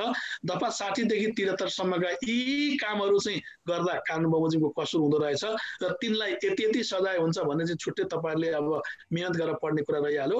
र त्यसको हदम्यादसँग सम्बन्धित के रहेछ भन्दा यो सार्वजनिक शान्ति विरुद्धको कसुर गर्ने व्यक्ति यदि कोही कसैले यी माथिका कसुर गर्छ भने त्यसलाई चाहिँ यदि उसले काम गरेको मितिले 3 महिना भित्रमा सम्बन्धित निकायमा चाहिँ उजुर गरिसक्नुपर्छ। यदि 3 महिना भित्रमा उजुर गरेन छ भने यी कसुरहरू चाहिँ हुँदैन। जस्तै अहिले कोही कसैले झुटा अफवाह फैलायो अथवा कर्फ्यूको उल्लङ्घन गर्यो भनेर 2074 सालमा चाहिँ फलानाले कसुरको उल्लङ्घन गर्यो भनेर अहिले निवेदन दिन गयो, उजुर गर्न गयो भने त्यो कानुन सम्मत हुँदो रहेनछ। तसर्थ यसको लागि हदम्याद कति हुँदो रहेछ भन्दा 3 महिनाको हुँदो रहेछ भन्ने कुरा यहाँहरूले ख्याल गर्नु पर्यो। अब यसै गरी अर्को तपाईहरुको कोर्समा राखिदिएको छ परिच्छेद 3। परिच्छेद 3 ले फेरि एउटा छुट्टै कानुनी व्यवस्था गर्छ। यसले परिच्छेद 3 ले चाहिँ के भन्छ हजुर? परिच्छेद 3 ले चाहिँ के भन्छ भन्दा सार्वजनिक अधिकारीहरूको अख्तियारीको अवज्ञा सम्बन्धी कसुर भनेर यसले व्यवस्था गर्छ। अब यो सार्वजनिक अधिकारी, अब यो नि र तपाईले सार्वजनिक अधिकारी भनिरहँदा एउटा तपाईहरुले पढ्नै पर्ने हुन्थ्यो। अब कोर्समा अहिले फेरि तपाईहरुको टुटाइदिएको छ। सार्वजनिक पद धारण गरेको व्यक्ति भन्नाले के बुझिन्छ भनेर पहिले पढ्नु पनि पर्थ्यो। अहिले तपाईहरुलाई कोर्सबाट सायद छैन के अरे। यो सार्वजनिक पद धारण गरेको व्यक्ति भनेको चाहिँ को भन्दा त्यही हो सार्वजनिक अधिकारी भनेको। जो भनेको चाहिँ को भन्दा प्रचलित संविधान, कानुन र कुनै पनि कानुन बमोजिम स्थापित कुनै निकाय वा अधिकारीहरूले को आदेश वा निर्णयले तोकिएको कुनै पनि सार्वजनिक कार्य गर्ने अधिकार प्राप्त गरेको व्यक्तिलाई सार्वजनिक अधिकारी भनिन्छ। जुन सार्वजनिक अधिकारीले चाहिँ उनले प्राप्त गरेको अख्तियारी छ, अख्तियारी बमोजिम चाहिँ उनले गरेको काम कारबाहीहरूको अवज्ञा गर्न हुँदैन। यदि त्यसो गर्यो भने चाहिँ त्यसलाई चाहिँ हामीले यो ऐनले कसुरको रूपमा मान्छ है। जुन चाहिँ सार्वजनिक अधिकारीको अख्तियारीको अवज्ञा सम्बन्धी कसुर चाहिँ यस ऐनको, यस संहिताको दफा 75 देखि दफा 88 सम्म व्यवस्था गरिएको छ। अघि पनि मैले भने कतिपय जार्गन वर्डहरू आउँछन्। जस्तै यहाँ दफा 75 मा हेर्नुस्, यो पटक तल हामीले पछि पक्रपुरी समेत पढ्दा पनि यसलाई ख्याल गर्छौं। सम्मान, इतलायनामा इत्यादि तामेलीमा बाधा पुर्याउन नहुने, यो अलिकति जार्गन वर्ड छ, म तपाईलाई क्लियर बताइदिन्छु। यो सम्मान भनेको के होला, इतलायनामा भनेको के होला, तामेली भनेको के होला भन्ने कुराको लागि तपाईलाई अलिकति जान्न जरुरी छ। पहिलो कुरा, तामेली भनेको फत्तै गर्नु अथवा काम समाप्त गर्नु। तामेली भनेको चाहिँ फत्तै गर्नु अथवा काम समाप्त गर्नु। अब सम्मान भनेको चाहिँ के हो र इतलायनामा भनेको के हो, यसलाई पनि तपाईहरुले अलिकति बुझ्न जरुरी छ। कुनै पनि व्यक्ति उपर कुनै आरोप लाग्यो, चोरीको लाग्यो या कुनै पनि मुद्दा पर्यो भने त्यो व्यक्तिलाई, जो व्यक्ति उपर आरोप लागेको छ, त्यो व्यक्तिलाई त्यो आरोपको खण्डन गर्नका लागि निश्चित समय दिइन्छ। फेरि ध्यानपूर्वक सुन्नुस्। यदि कुनै व्यक्तिलाई कुनै आरोप लाग्यो, कुनै कसुरको बात लाग्यो, कुनै आरोप लागेको छ भने त्यो व्यक्तिलाई त्यो आरोपमा सजाय गर्नुभन्दा अगाडि उसलाई उसका आफ्ना कुरा भन्नका लागि भन्ने एउटा निश्चित मौका दिइन्छ, एउटा निश्चित समय दिइन्छ, जुन समयलाई म्याद भनिन्छ। त्यो म्याद अन्तर्गत पनि यदि फौजदारी अपराधसँग सम्बन्धित छ, फौजदारी कसुरसँग सम्बन्धित छ भने त्यसलाई सम्मावन भनिन्छ। तर यदि त्यही आरोप त्यही चाहिँ नि अभियोग चाहिँ यदि देवानीसँग सम्बन्धित लागेको आरोप छ भने त्यसलाई दिइने म्यादलाई चाहिँ इतलायनामा भनिन्छ। यसलाई अझै क्लियर गर्छु म। जस्तै फर एक्जाम्पल उदाहरणको लागि कुनै पनि एउटा चोरीसँग सम्बन्धित कसुर कुनसँग सम्बन्धित कसुर हुन्छ भन्दा चोरी चाहिँ फौजदारीसँग सम्बन्धित कसुर हुने भएकोले यदि रामबहादुर भन्ने व्यक्तिले चोरी गर्यो भन्ने यदि आरोप लाग्यो भने रामबहादुर भन्ने व्यक्तिलाई चोरीमा सजाय गर्नुभन्दा अगाडि उसलाई निश्चित उसका कुरा भन्नका लागि उसलाई एउटा निश्चित समय दिइन्छ। हो त्यो फौजदारी अपराधसँग सम्बन्धित मुद्दामा कसुरमा दिइने समयावधिलाई चाहिँ सम्मावन भनिन्छ भने देवानीसँग सम्बन्धित जस्तै रामबहादुर र हरिबहादुरका बीचमा लेनदेनसँग सम्बन्धित कुनै पनि विवाद पर्यो, हरिबहादुरले चाहिँ रामबहादुरले मेरो रकम लगेको पैसा लगेको मेरो तिरेन उठाइ पाऊ भने यदि मुद्दा अदालतमा दायर गर्यो भने त्यो पैसा तिरेन भनेर जस उप चाहिँ हरिबहादुर उप चाहिँ एउटा उसलाई जानकारी दिइन्छ भने हो त्यो दिइने म्याद समयलाई चाहिँ इतलायनामा भनिन्छ। अब अझै थप तपाईलाई बुझ्न सजिलो, अदालतमा परेका कुनै पनि मुद्दाहरूमा आरोपित व्यक्तिहरूलाई सूचना दिने प्रक्रियालाई म्याद वा सम्मान भनिन्छ। सूचना प्राप्त गर्ने कुनै पनि व्यक्तिलाई अदालतको आदेशले, अदालत भनेको सार्वजनिक अधिकारी भयो, सार्वजनिक अधिकारीको आदेशले कुनै पनि व्यक्तिलाई म्यादसँग सम्बन्धित हदम्याद के अरे सम्मानमा इतलायनामा सम्बन्धित व्यक्तिसम्म पुर्याउने कामलाई तामेली भनिन्छ। यसरी सम्मान र इतलायनामालाई सम्बन्धित व्यक्ति समक्ष तामेली गर्ने काममा यदि कोही कसैले बाधा पुर्याउन हुँदैन है भनेर ऐनको दफा 75 ले कसुरको रूपमा यसलाई स्थापित गर्यो। यदि कोही कसैले सम्मान इतलायनामा इत्यादिको तामेली गर्ने कुरामा बाधा पुर्याउँछ भने यो ऐन बमोजिम सार्वजनिक अधिकारीको अख्तियारीको अवज्ञा गरेको कसुर मानिनेछ र यदि त्यसरी कुनै व्यक्तिले त्यो कसुर गर्छ भने निजलाई कसुर गर्ने व्यक्तिलाई 6 महिनासम्म कैद वा 5,000 रुपैयाँसम्म जरिवाना वा दुवै सजाय हुनेछ। यदि यही कसुर यदि राष्ट्र सेवकले गरेको रहेछ भने निजलाई 3 महिनासम्म थप कैद, यो मास्तिरको सजाय भएर पनि थप सजाय चाहिँ 3 महिनासम्मको थप सजाय पनि हुने कानुनी व्यवस्था गर्छ। राष्ट्र सेवकलाई थप जिम्मेवार बनाउनको लागि यो कानुनी व्यवस्था गरिएको छ। यसरी तपाईले हरेक बुदाले गरेको चाहिँ केलाई कसुर मानेको रहेछ भन्ने हिसाबबाट तपाईले पढ्न जरुरी छ। त्यसैगरी अब दफा 76 सम्मान इतलायनामा सूचना वा आदेश नबुझी फर्काउनु हुँदैन भनेको जसका नाममा चाहिँ त्यो म्याद जारी भएको छ, जसका नाममा सम्मान जारी भएको छ, जसका नाममा इतलायनामा जारी भएको छ त्यो व्यक्तिले म बुझ्दिन जेसुकै गर भन्न फर्काउनु हुँदो रहन्छ। यदि त्यो फर्काइदियो भने त्यो पनि यो ऐन बमोजिमको सार्वजनिक अधिकारीको अख्तियारीको अवज्ञा सम्बन्धी कसुर गरेको मानिन्दो रहेछ। यदि त्यसो गर्दो रहेछ भने पनि त्यो व्यक्तिलाई पनि 3 महिनासम्म कैद वा 5,000 रुपैयाँसम्म जरिमाना वा दुवै सजाय हुनेछ भनेर हरेक कसुर र हरेक सजायको यस ऐनले व्यवस्थापन गर्छ। तपाईले सुन्दै हुन्छ बुझ्दै हुन्छ भन्ने विश्वास गरिरहेको छु। अब एकलौटी म बोलिरहेको छु। त्यसैगरी दफा 77 ले भन्छ, कतिपय शब्दहरू मैले भनिदिनै पर्ने भएकोले मेलेक्समा जान्छु। सम्मान इतलायनामा सूचना वा आदेश तामेली हुन नदी छली हिँड्न हुँदैन, यो यहीसँग सम्बन्धित हो।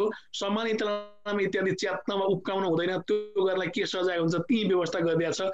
झुटो तरिकाले म्याद तामेल गर्न हुँदैन, जुन सम्मान वा इतलायनामा लिएर जाने व्यक्तिले झुटो तरिकाले अथवा हुँदै नभएको व्यक्तिको घर दैलो भनेर म्याद तामेल गर्न हुँदो रहन्छ, त्यो गर्नलाई कति सजाय हुन्छ ती सँगसँगै मैले सजाय राखिदिएको छु।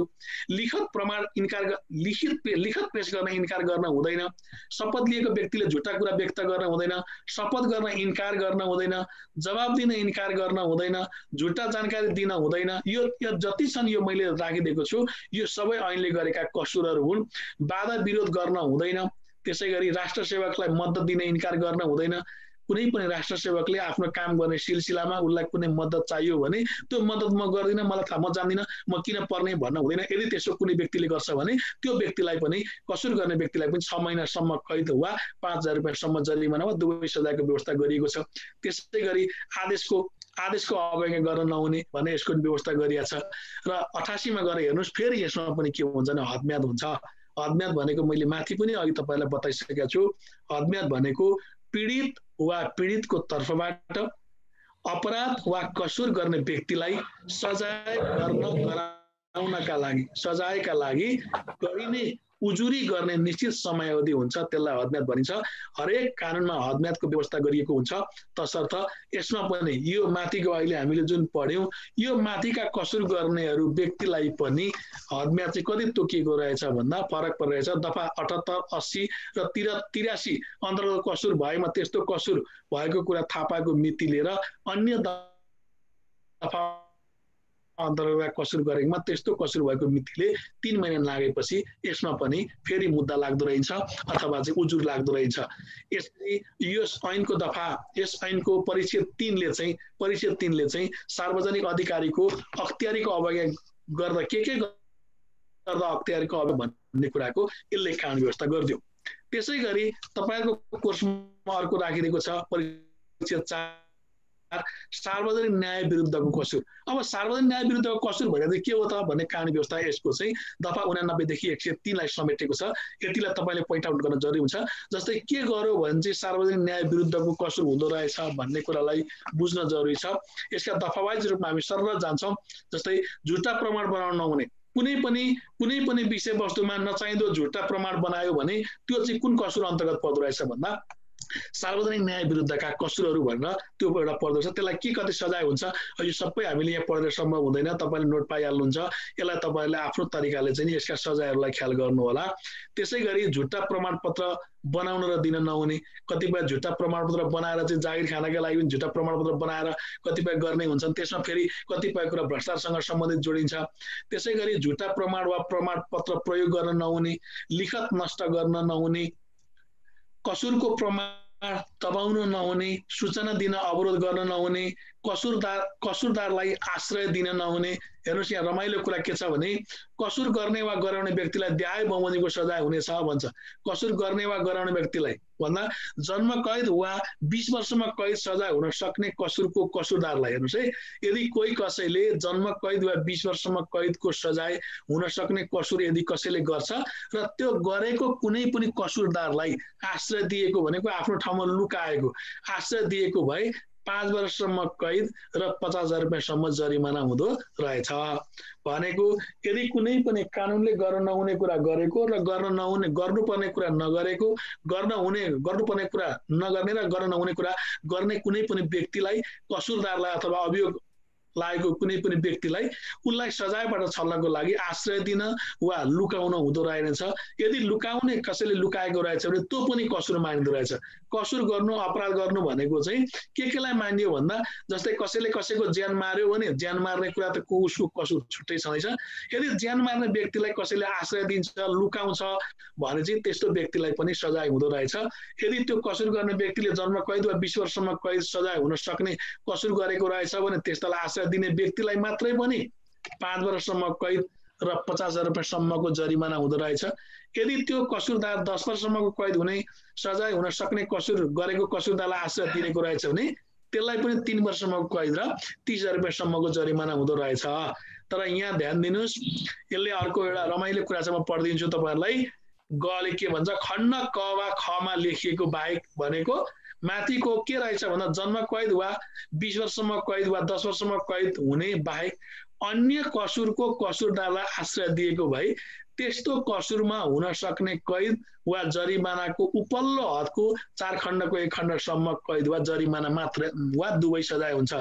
माथि जेसुकै कुरा लेखिएको भए तापनि कसुरदारको पति वा पत्नी वा बाबु आमा छोरा छोरी दाजु भाइ दिदी बहिनी बाजे बजै नाति नातिनी सासु ससुरा बुहारी ज्वाइँले आश्रय दिएकोमा एफ दफा बमोजिमको कसुर भएको चाहिँ मान्ने छैन।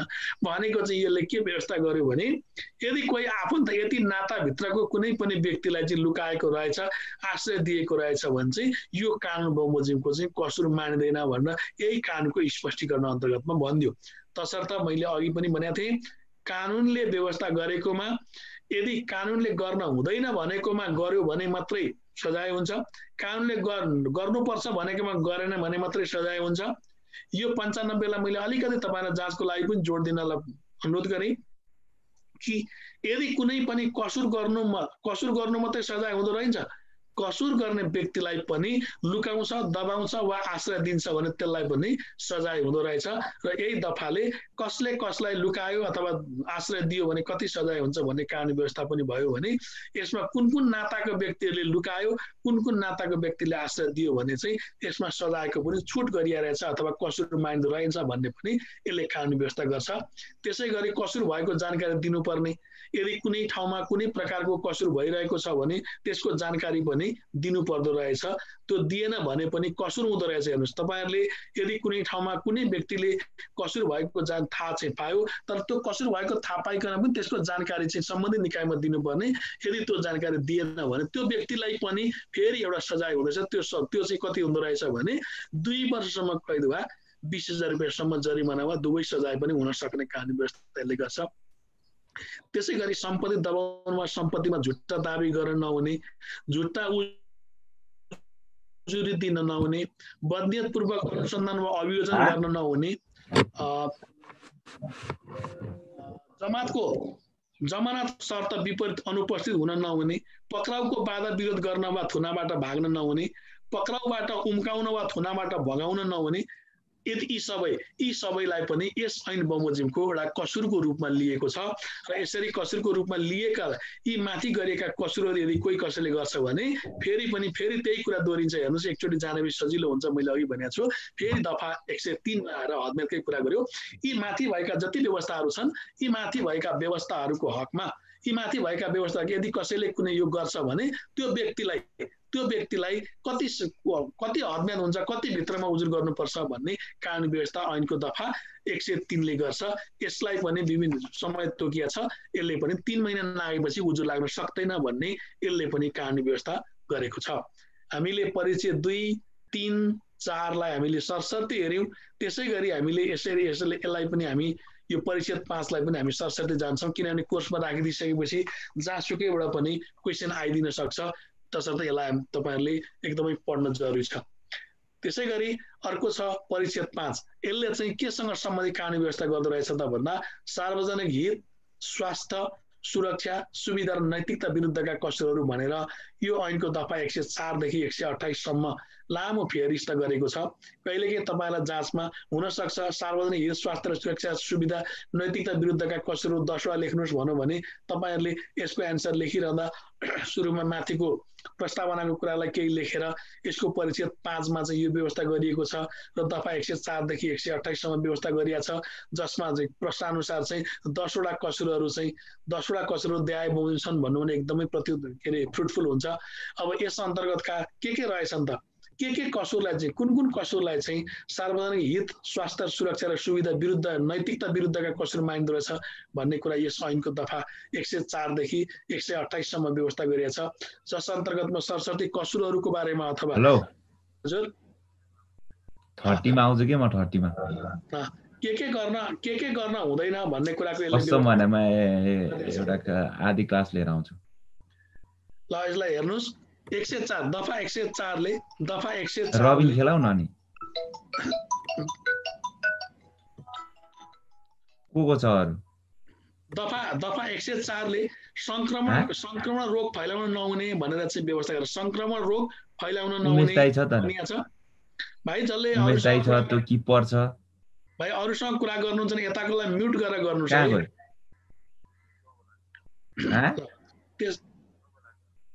गाउँ गयो म 30 मा आउँछु के म क्विक आउँछु है। यसलाई डिस्टर्ब भयो, तपाईले म्युट गर्नुस् है। हेलो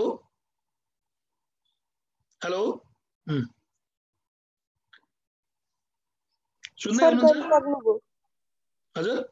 म्युट गरिसक्नु भयो हजुर भन्नु। मिस्टर डिस्टर्ब हुन्छ के छ, बुझ्दै हुनुहुन्छ बहिनी? बुझिदै छ अलिअलि सर। ठीक छ। अब यसलाई चाहिँ यो अब कानुनको विषय एकैचोटि विषय भएकोले तपाईलाई गाह्रो हुन सक्छ। अब यसलाई चाहिँ तपाईले नोटको रूपमा हेरिसकेपछि यो प्रिन्सिपली बुझेपछि सजिलो हुन्छ भन्ने हो। त्यसै गरी संक्रमण रोग फैलाउन नहुने, यसमा के कति सजाय हुन्छ भन्ने व्यवस्था मैले सँगसँगै राखिदिएको छु। मानव रोग प्रतिरोधात्मक क्षमता उन्मुक्ति गर्ने जीवाणु भनेको एचआईभी को रोग फैलाउन नहुने, पहिले यसलाई कसुरको रूपमा मानिँदैन थियो।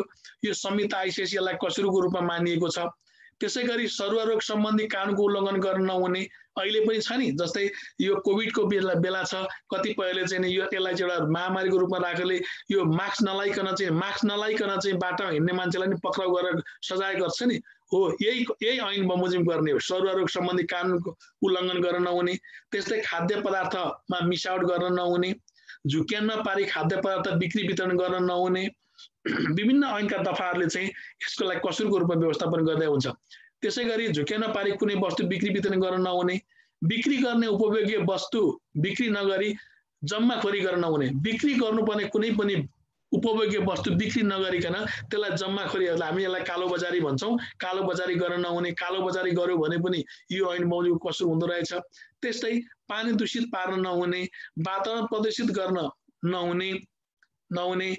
त्यसैगरी 113 ले भन्छ सार्वजनिक बाटो, नदी वा स्थलमा खतरा वा बाधा पुर्याउन नहुने। यदि त्यस्तो गर्यो भने कति सजाय हुन्छ मैले तपाईहरुको सजिलोलाई ती सधैँ राखिदिएको छु। कसुर गर्ने वा गर्ने व्यक्तिलाई 25,000 रुपैयाँसम्म जरिमाना हुनेछ। त्यसैगरी 114 विषालु वा विस्फोटक पदार्थ प्रयोग गर्दा लापरवाही गर्न नहुने। 15 घर निर्माण गर्दा, भत्काउँदा वा मर्मत गर्दा लापरवाही गर्न नहुने, पशु पंक्षी राख्दा लापरवाही गर्न नहुने। त्यसैगरी अभद्र व्यवहार गर्न नहुने, वेश्यागमन प्रचार गर्न नहुने, अरु वेश्यावृत्ति जस्ता कार्यहरू गर्नका लागि घर जग्गा प्रयोग गर्न दिन नहुने, अश्लील किताब प्रसारण अथवा बिक्री वितरण गर्न नहुने, सार्वजनिक स्थानमा चाहिँ नराम्रो कुरा गर्न नहुने, सार्वजनिक स्थानमा नराम्रो कुराहरू गर्न नहुने, सार्वजनिक उपद्रवी गर्न नहुने, जुवा खेल्न नहुनेहरू, यी सबैलाई चाहिँ सार्वजनिक हित विरुद्धका कसुरको रूपमा मानिदिएको छ। त्यसैगरी भिक्षा माग्न वा माग्न लगाउन नहुने, 27 मा गएर क्षतिपूर्ति भराउनु पर्ने र 128 मा गएर फेरि यसको चाहिँ के व्यवस्था गर्दै भन्दा 28 मा गएर फेरि हदम्यादसँग व्यवस्था आयो। मैले फेरि पनि दोहोर्याएँ, हदम्याद भनेको चाहिँ के रहेछ भन्दा यो माथि, यो क्रमिक रूपमा माथि जति हामीले पढेका छौं यो कसुरहरू छन्, यो कसुर गर्ने व्यक्तिलाई सजायसम्म पुर्याउनको लागि चाहिँ के कति चाहिँ समय अवधिभित्रमा उजुर गर्नुपर्छ भन्ने सम्बन्धी कानुन व्यवस्थालाई एउटा हदम्यादको रूपमा चाहिँ यसलाई व्यवस्थापन गरिएको छ। अब यसभन्दा पछाडिका जुन परिच्छेदहरू छन् यो खास गरी इन्सपेक्टरको कोर्समा चाहिँ राखिया छ खेरि तैपनि तपाईहरु जो असैको रूपमा हुनुहुन्छ उहाँहरूले पनि यसलाई जानिराख्दाखेरि सहज नै हुन्छ। यो परिच्छेद 6 ले हात हतियार तथा खड्का सम्बन्धी कसुर भनेर राखिदिएको छ, जस अन्तर्गत चाहिँ 129 देखि 137 सम्म व्यवस्थापन गरिएको छ। यसलाई सरसर्ती यहाँ म कसुरहरू मात्रै बताउँछु। यसको सजायको रूपमा तपाईहरुले सकेसम्म अब डिक्यानबाट तपाईहरुले आजै नोट पाउनु, सायद आजै नोट पाउनुहुन्छ, पाइसकेपछि तपाईहरु एकचोटी सरसर्ती पढ्नु होला। पढिसकेपछि कुनै कुरालाई चाहिँ प्रश्न भएन भने त्यसलाई पनि फेरि हामी छुट्टै क्लियर गर्ने पक्षमा पनि हुन्छौं। यो दफा 129 देखि 137 सम्म चाहिँ हात हतियार तथा खड्का सम्बन्धी कसुरको यो परिच्छेद 6 ले व्यवस्थापन गरेको छ। तसर्थ 129 ले इजाजत पत्र प्राप्त नगरी हात हतियार उत्पादन गर्न नहुने भनिन्छ। तपाईहरुले यसमा 2-3टा कुराको परिभाषा बहुत ख्याल गर्नु होला। हात हतियार भन्नाले के हो त्यसको परिभाषा ख्याल गर्नुस्। पटक पटक क्वेशनमा सोधिया हुन्छ। जस्तै यी परिभाषा राखिदिया छ। हात हतियार भन्नाले तोप, मटार, बख्तरबन्द, गाडी, मेसिन गन, राइफल आदि इत्यादि भन्न यो परिभाषालाई तपाईले ख्याल गर्नुस्। त्यसैगरी मेसिन गन भनेको के हो र खरखजाना भनेको के हो यसको सबै परिभाषाहरू यहाँ राखिदिएको छ। यसलाई तपाईहरुले आफ्नो शैलीबाट पढेर यसलाई कण्ठ गर्नु जरुरी हुन्छ। त्यसैगरी 130 मा इजाजत पत्र प्राप्त नगरी हात हतियारको कारोबार गर्न नहुने। यदि कसैले गर्छ भने यसलाई पनि कसुर हुन्छ। मैले अघि भनेको छु कानुनले जे गर्न हुँदैन भनिएको छ त्यो गर्नु चाहिँ कसुर हो। त्यो कसुर गर्ने व्यक्तिलाई सजायको व्यवस्था गरिएको हुन्छ, जसलाई कानुनको भाषामा अपराध वा कसुरको रूपमा मानिन्छ। र त्यसैगरी अर्को इजाजत पत्र बिना हात हतियार राख्न वा लिएर हिँड्न हुँदैन। कसुरसँग सम्बन्धित चलाचल सम्पत्ति जफत हुन्छ भन्ने कानुन व्यवस्था गर्दै यदि कसैले त्योबाट कसैलाई कुनै प्रकारको क्षति भयो भने क्षतिपूर्ति भराउनेसम्मको कानुन व्यवस्था गरिएको छ भने यो 137 ले चाहिँ यसको हदम्यादसँग सम्बन्धित छ। जस्तै यो बिना हात हतियारसँग सम्बन्धित यदि कोही कसैले कसुर गर्छ भने त्यस्तो कसुर गर्ने व्यक्तिलाई चाहिँ 3 महिना भित्र यस परिच्छेद अन्तर्गतका अन्य कसुरमा त्यस्तो कसुर भइ गरेको थाहा पाएको मितिले 6 महिना लागेपछि उजुर लाग्ने छैन भनेपछि अघि माथिकामा प्राय गरेर 3 महिनाको हदम्याद तोकिएको थियो भने यसमा चाहिँ 6 महिनाको भनेर चाहिँ हदम्याद चाहिँ यसमा तोकिएको छ। हदम्याद भनेर त क्लियर बुझ्नुभयो भन्ने मलाई लाग्छ। हदम्याद भनेको पीडित वा पीडितको तर्फबाट पीडक वा अपराध गर्ने व्यक्तिलाई सजायका लागि सम्बन्धित कानुन बमोजिमको सम्बन्धित निकायमा उजुर गर्ने जुन समयावधि हुन्छ हो त्यो उजुर गर्ने समयावधिलाई हदम्याद भनिन्छ। तोकिएको समयभित्रमा यदि उजुर गरेन भने त्यो कसुर गर्ने व्यक्तिलाई सजाय गर्न मिल्दैन, किनभने सजाय गर्ने व्यक्ति पनि एउटा कानुनी व्यक्ति हो, सार्वजनिक अधिकारी हो, उसले पनि कानुन बमोजिम मात्रै गर्न मिल्छ। कानुन बमोजिम भन्दा बाहेक गरेर उसले पनि कुनै पनि काम कारबाही गर्न नमिल्ने भएको हुँदाखेरि त्यसरी तोकिएको समयभित्र उजुर गरिएको हुनुपर्छ। तोकिएको समयभित्र उजुर भएन भने त्यसले सजायसँग सम्बन्धित काम कारबाही हुन सक्ने अवस्था रहँदैन। त्यसैगरी अब तपाईलाई अल्छी लागे पनि अर्को पढ्नै पर्ने हुन्छ। परिच्छेद 12 ले ज्यान सम्बन्धी कसुरसँग सम्बन्धित कानुनी व्यवस्था गरेको छ। यसमा दफा 177 देखि 187 सम्मलाई यो ज्यान सम्बन्धी कसुरको कानुनी व्यवस्था गर्छ। यसमा 177 ले भन्छ ज्यान मार्ने नियतले कुनै काम गर्न नहुने। ज्यान मार्ने नियतले कुनै काम गर्न नहुने। यदि कोही कसैले कसैको ज्यान मार्ने नियतबाट त्यो नियत राखेर कुनै काम कारबाही गर्छ भने यो ऐन बमोजिम ज्यान सम्बन्धी कसुर अन्तर्गतको कसुरमा पर्छ। त्यो कसुर गर्ने कुनै पनि व्यक्तिलाई कसुर गर्ने वा गर्ने व्यक्तिलाई जन्म कैदको सजाय हुन्छ। अथवा यदि कोही कसैले ज्यान मार्ने कार्य गर्यो वा ज्यान मार्ने कार्यको लागि चाहिँ गरायो भने पनि त्यस्तो व्यक्तिलाई पनि जन्म कैदको सजाय हुने कानुनी व्यवस्था ऐनको दफा 177 ले गरेको छ भने अब 178 ले ज्यान जान सक्ने काम गर्न नहुने। ज्यानै मार्ने गरेको नियत त थिएन, तर ज्यान जान सक्छ ज्यान जान सक्ने काम गर्न पनि हुँदैन है भन्ने यसले चाहिँ कानुनी व्यवस्था गर्छ। कसैले कुनै काम गर्दा साधारणतया मानिसको ज्यान जान सक्छ भन्ने जानी वा विश्वास गर्नुपर्ने कारण हुँदाहुँदै त्यस्तो काम गर्न हुँदैन। गरेमा सोही कारणबाट कसैको ज्यान मरेमा कसुरदारलाई जन्म कैदको सजाय हुन्छ। जस्तै यसको एउटा उदाहरणको लागि हामी लिन सक्छौं। कुनै पनि एउटा ड्राइभरले कुनै पनि एउटा गाडी लिएर सार्वजनिक यातायात चलाएर लिएर जानुपर्ने छ, जो चाहिँ बिग्रेको अवस्थामा छ, ब्रेकको अवस्था राम्रो छैन र त्यस्तो अवस्थामा पनि उसले त्यसलाई हेलचेक्राइ गर्छ र यदि चाहिँ ज्यान जान सक्छ भन्ने कुरा चाहिँ उसलाई थाहा हुँदै पनि उसले सार्वजनिक यातायात सञ्चालन गर्छ र त्यो कारणले नै यदि त्यो गाडीको दुर्घटना भएर कसैको ज्यान गयो भने यदि त्यस्तो भयो भने पनि यो ऐन बमोजिम चाहिँ उसलाई समेत जन्म कैद हुने कानुनी व्यवस्था यसले समेत गरेको छ। र त्यसैगरी गम्भीर उत्तेजना वा रिसको आवेशबाट ज्यान लिन नहुने। गम्भीर उत्तेजना वा रिसको आवेगबाट ज्यान लिन नहुने। यो विभिन्न मान्छेको मृत्युका कारणहरू विभिन्न हुन सक्छन्। कसैले नियत बस पनि कसैको मृत्यु गराएको हुन सक्छ, कसैलाई मारेको हुन सक्छ, कसैले लापरवाही पूर्वक पनि कसैको ज्यान जान सक्छ र कसैले चाहिँ नचाहिँदो आवेगमा आएर अथवा उत्तेजना वा रिसको आवेगमा आएर पनि कसैले ज्यान मार्न सक्छ। यदि यस्तो अवस्था रहेछ भने यो ऐन बमोजिमको कसुरको रूपमा चाहिँ यसलाई हेरिन्छ र त्यो कारणबाट, त्यो कर्तव्यबाट, त्यो कसुरबाट, त्यो कार्यबाट यदि कसैको ज्यान जान्छ भने त्यो ज्यान जाने कार्य गर्ने प्रकृति र प्रक्रियाको आधारमा फरक सजायको व्यवस्था गरिएको हुन्छ। तर यही ऐनको दफा 179 ले एउटा यस्तो व्यवस्था गरेको छ जुन व्यवस्था चाहिँ यसलाई चाहिँ ज्यान यदि कसैको ज्यान गयो अथवा ज्यान मर्यो भने पनि त्यस्तो ज्यान मरेको अवस्थामा चाहिँ यो खण्ड चाहिँ लागू हुँदैन भनेर कानुनको व्यवस्था चाहिँ यसले गर्छ। जस्तै कसैले कानुनको पालना गर्दा, निजी रक्षाको अधिकारको प्रयोग गर्दा, कुनै राष्ट्र सेवकले आफ्नो पदीय कर्तव्यको पालना गर्दा वा पालना गर्न लागेको कुनै कामबाट कसुरदार उत्तेजित हुन गएमा, कसैलाई कुनै क्षति पुर्याउने नियतले कसुरदार स्वयंले उत्तेजित गराएको वा त्यसरी उत्तेजित भई त्यस्तो व्यक्तिले गरेको कामबाट कसैको ज्यान गएमा, यस्तो अवस्थामा चाहिँ यो ऐनले गरेको जुन कसुर सम्बन्धी व्यवस्था छ यसमा लागू हुँदैन भनेर यही ऐनले व्यवस्था गरेको छ। यसलाई तपाईले एकदम सूक्ष्म रूपमा हेर्न जरुरी छ। त्यसैगरी 180 ले भन्छ मार्न चाहेको व्यक्ति नमरी अर्को व्यक्ति मरेमा पनि के हुन्छ। जस्तै एउटा व्यक्तिलाई मार्न भनेर यदि कसैले गोली हान्यो र तर त्यो गोलीले त्यो व्यक्ति नमरी अर्को व्यक्ति गयो भने त्यो कसुर हुन्छ कि हुँदैन भन्ने कानुनी व्यवस्था यसले गर्छ। त्यस्तो अवस्थामा पनि सजायको व्यवस्था छ। त्यस्तै गरी लापरवाहीपूर्ण काम गरी ज्यान मर्न गएमा पनि के कस्तो सजाय हुन्छ भने यसले कानुनी व्यवस्था गर्छ।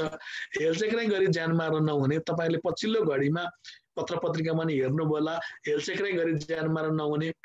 यो हेलचेक्राइ गरी ज्यान मार्न नहुने भनेको पछिल्लो मैले पत्र पत्रिकाको कुरा गरेँ, एउटा भर्खरै मात्रै पूर्व कताको एउटा घटना आएको थियो जहाँ चाहिँ राजमार्ग थियो, ठुलो राजमार्गमा सवारी साधनहरू चलिरहेका थिए।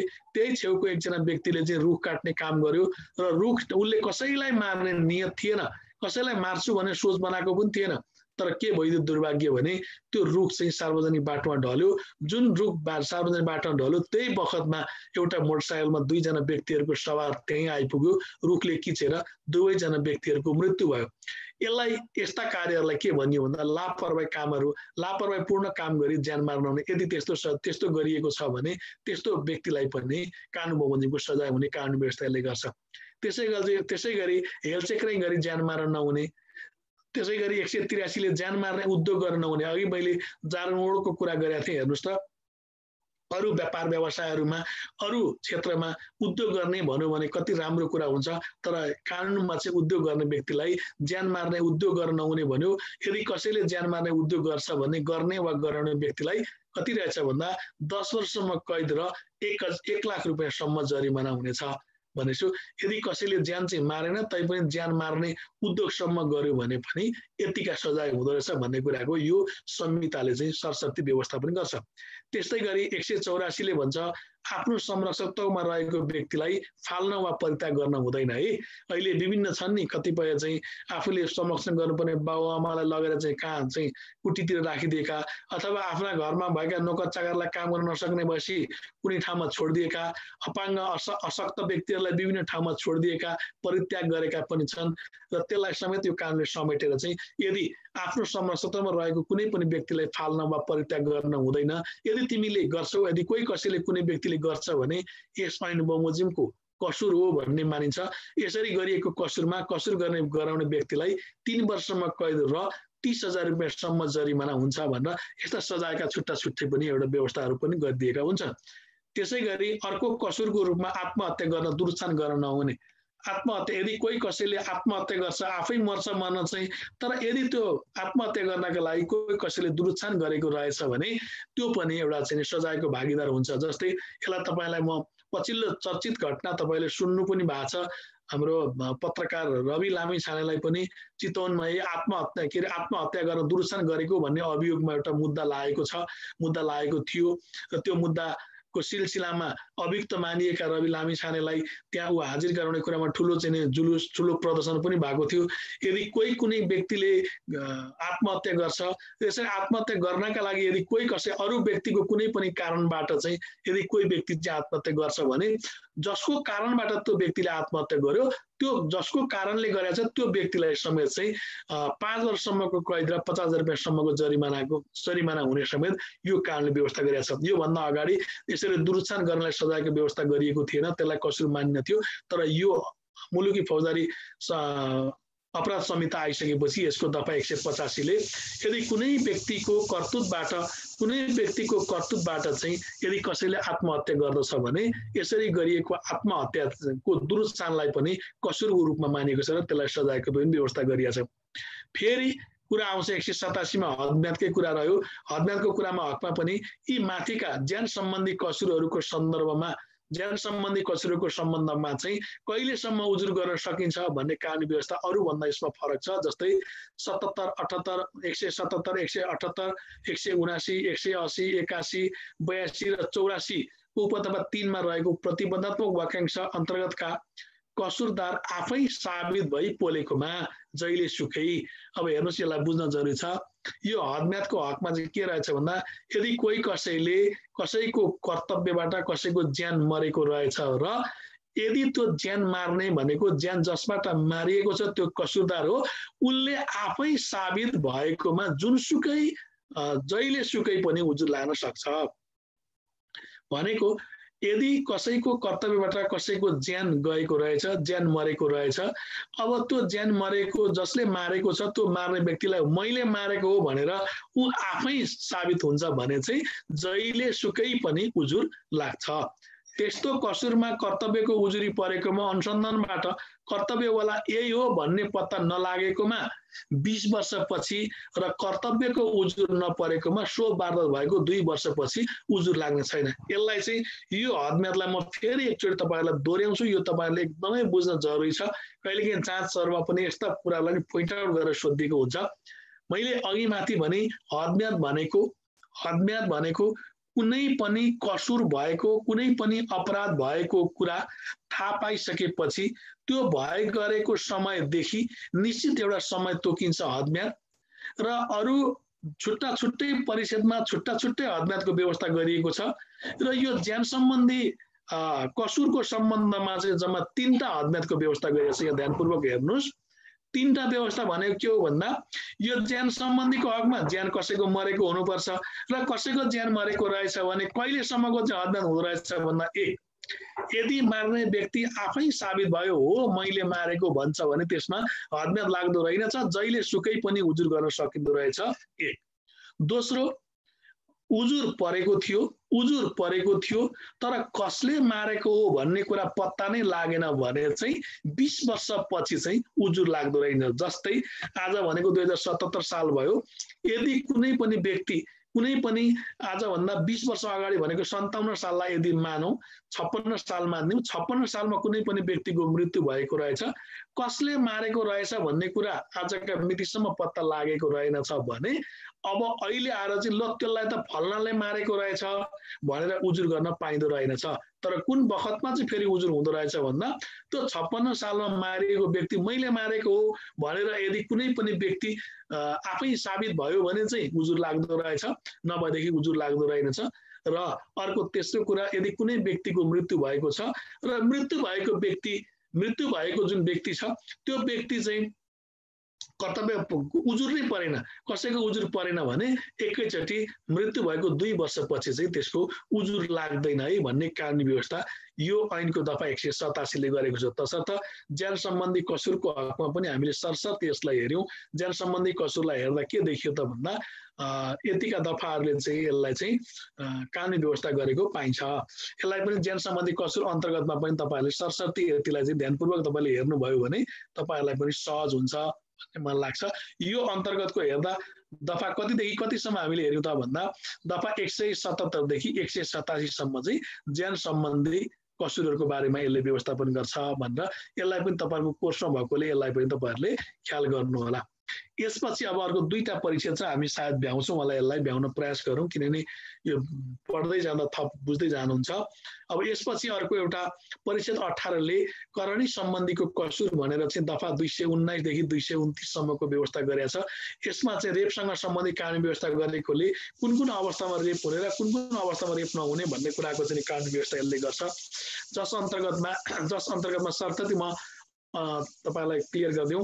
दफा 219 ले जबरजस्ती करणी गर्न नहुने भन्ने जुन कानुनी व्यवस्था छ यसमा चाहिँ विभिन्न महिलाहरूका चाहिँ उमेरको हदलाई समेत चाहिँ यसले व्यवस्थापन गर्छ। यसले के भन्छ भन्दाखेरि कसैले कुनै महिलालाई निजको मन्जुरी बिना करणी लिनदिन गर्न नहुने र यदि कुनै पनि महिला 18 वर्षभन्दा कम उमेरको कुनै पनि बालिकालाई उसको मन्जुरीले नै पनि रेप भएको छ भने पनि त्यसलाई चाहिँ रेपकै रूपमा चाहिँ यसले परिभाषित गर्छ। अनि कसैको मन्जुरी छ भन्दैमा पनि करकाप, अनुचित प्रभाव, डर, त्रास, झुक्यानमा पारेर वा अपहरण गरेर वा शरीरले बन्धकमा लिएर यदि कोही कसैले चाहिँ उसको मन्जुरी लिएको भन्छ भने त्यसलाई मन्जुरी मानिँदै छैन। त्यसैगरी होस ठेगानमा नरहेको अवस्थामा लिएको मन्जुरीलाई पनि मन्जुरी मानिने छैन। त्यसैले अप्राकृतिक रूपमा गरिने कुनै पनि क्रियाकलापहरूलाई पनि यसले चाहिँ जबरजस्ती करणीको महल अन्तर्गतमा कसुरको रूपमा मान्छ।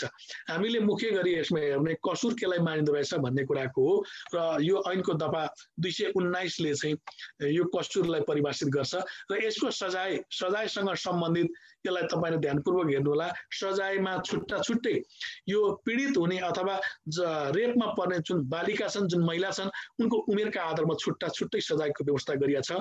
यो जस्तै यहाँ भन्छ 10 वर्ष भन्दा कम उमेरकी बालिका, पूर्ण अशक्त, अपाङ्गता भएका वा 70 वर्ष भन्दा बढी उमेरका महिलाहरूलाई चाहिँ यदि रेप भएको रहेछ भने उसलाई जन्म कैदको सजायको कानुनी व्यवस्था गरिएको छ। त्यसैगरी 10 वर्ष वा 10 वर्ष भन्दा बढी 14 वर्ष भन्दा कम उमेरकी बालिका भई त्यस्तो बालिकालाई रेप गर्ने कुनै पनि व्यक्तिलाई 18 वर्षदेखि 20 वर्ष भनेको न्यूनतम 18 वर्ष र बढीमा 20 वर्षसम्मको कैदको व्यवस्था गरिएको छ। त्यसैगरी गमा भन्छ 14 वर्ष वा 14 वर्ष भन्दा बढी उमेर भन्दा बढी 16 वर्ष भन्दा कम उमेरकी बालिका भए त्यस्तोलाई 12 वर्षदेखि 14 वर्षसम्म। त्यसैगरी 16 वर्ष वा 16 वर्ष भन्दा बढी 18 वर्ष भन्दा कम उमेरकी महिला भए 10 वर्षदेखि 12 वर्षसम्म, 18 वर्ष वा 18 वर्षभन्दा बढी उमेरकी महिला भई 7 वर्षदेखि 10 वर्षसम्मको कैदको कानुनी व्यवस्था यसलाई चाहिँ यसरी महिला जो रेपमा परेकी हुन्छन् ती रेपमा पर्ने बालिका एवं महिलाको उसको उमेरको आधारमा छुट्टा छुट्टै सजायको व्यवस्था गरिएको छ। यो सजायलाई पनि तपाईहरुले ख्याल गर्नुपर्ने अवस्था छ। र पछिल्लो कानुनी व्यवस्था बमोजिम अहिले वैवाहिक बलात्कारको रूपमा पनि आइरहेको छ। विवाहित श्रीमान श्रीमतीका बीचमा पनि उति महिलाको श्रीमतीको मन्जुरी बिना यदि कुनै पनि उनलाई चाहिँ करणी हुन्छ भने त्यसलाई पनि सजायको व्यवस्था त्यसलाई पनि यस ऐनले कसुरको रूपमा मानिदिएको हुन्छ, जसमा चाहिँ 5 वर्षसम्मको कैदको कानुनी व्यवस्था यसले चाहिँ गरेको छ। तसर्थ अब यसले के कुरा गर्छ भन्दा कुनै पनि महिलाको बिना मन्जुरी कुनै पनि करणी सम्बन्धी काम कारबाही गर्ने कुरा पनि यो ऐनले चाहिँ कसुरको रूपमा चाहिँ यसलाई परिभाषा गरेको छ। यसलाई पनि तपाईहरुले हेर्नु होला। 220 दफा 220 ले हाडनाता करणीसँग सम्बन्धित व्यवस्थापन गर्छ। यो खास गरी हाडनाता करणी भनेको चाहिँ कुनै पनि आफ्नो नाताभित्रको कुनै पनि व्यक्तिहरूसँग हुने करणीसँग सम्बन्धित कानुनी व्यवस्था हो। यसमा पनि फरक छ। कसको बीचमा चाहिँ त्यसरी भएका क्रियाकलापलाई कति सजाय हुन्छ भन्ने छुट्टा छुट्टै व्यवस्था गरिएको हुन्छ। त्यसलाई पनि तपाईहरुले यसलाई पनि हेर्नु होला।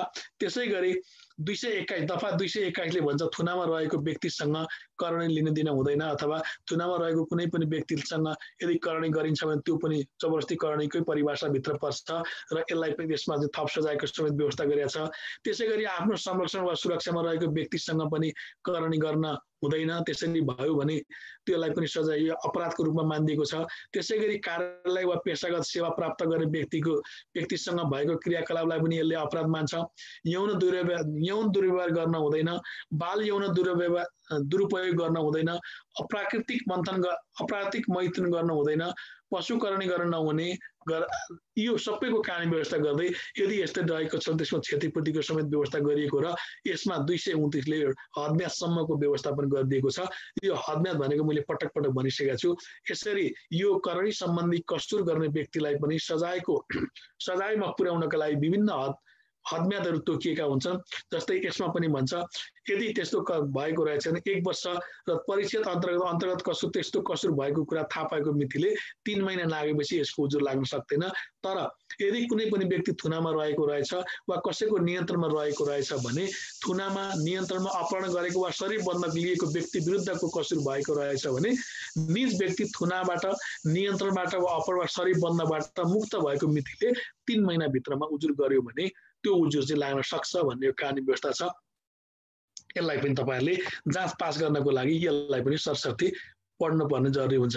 अब एउटा अन्तिमको परीक्षा छ, तपाईहरुलाई अल्छी लागिसकेला कानुनी कुरा कस्तो नै यो एकदम अल्छी लाग्दो कुरा हुन्छ, तैपनि अब के गरेर जाँच पास गर्नुपर्ने हुन्छ, जान्नै पर्ने हुन्छ, पढ्नुपर्ने हुन्छ।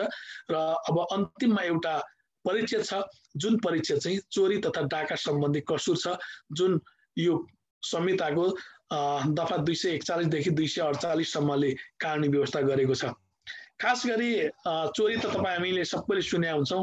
चोरीको परिभाषालाई ख्याल गर्नु होला। चोरी भनेको के हो त भन्दा यसले प्रश्न भन्दै छ कसैले अन्य व्यक्तिको स्वामित्व, कब्जा, नियन्त्रण वा जिम्मामा रहेको चल सम्पत्ति आफ्नो बनाउने, उपयोग गर्ने वा लिन खानका लागि त्यस्तो व्यक्तिको मन्जुरी बिना बेइमानीका नियतले लिएमा वा स्थान परिवर्तन गरेमा निजले चोरी गरेको मानिन्छ। चोरी भन्नाले के बुझिन्छ भन्ने यदि क्वेशनमा रह्यो भने तपाईहरुले यही परिभाषा लेख्नुपर्ने हुन्छ कि मुलुकी फौजदारी अपराध संहिता 2074 को परिच्छेद 20 को चोरी तथा डाका सम्बन्धी कसुर सम्बन्धी कानुनी व्यवस्था अन्तर्गत दफा 241 ले चोरीको जस बमोजिम यसलाई चोरी भनिन्छ भन्नु पर्यो।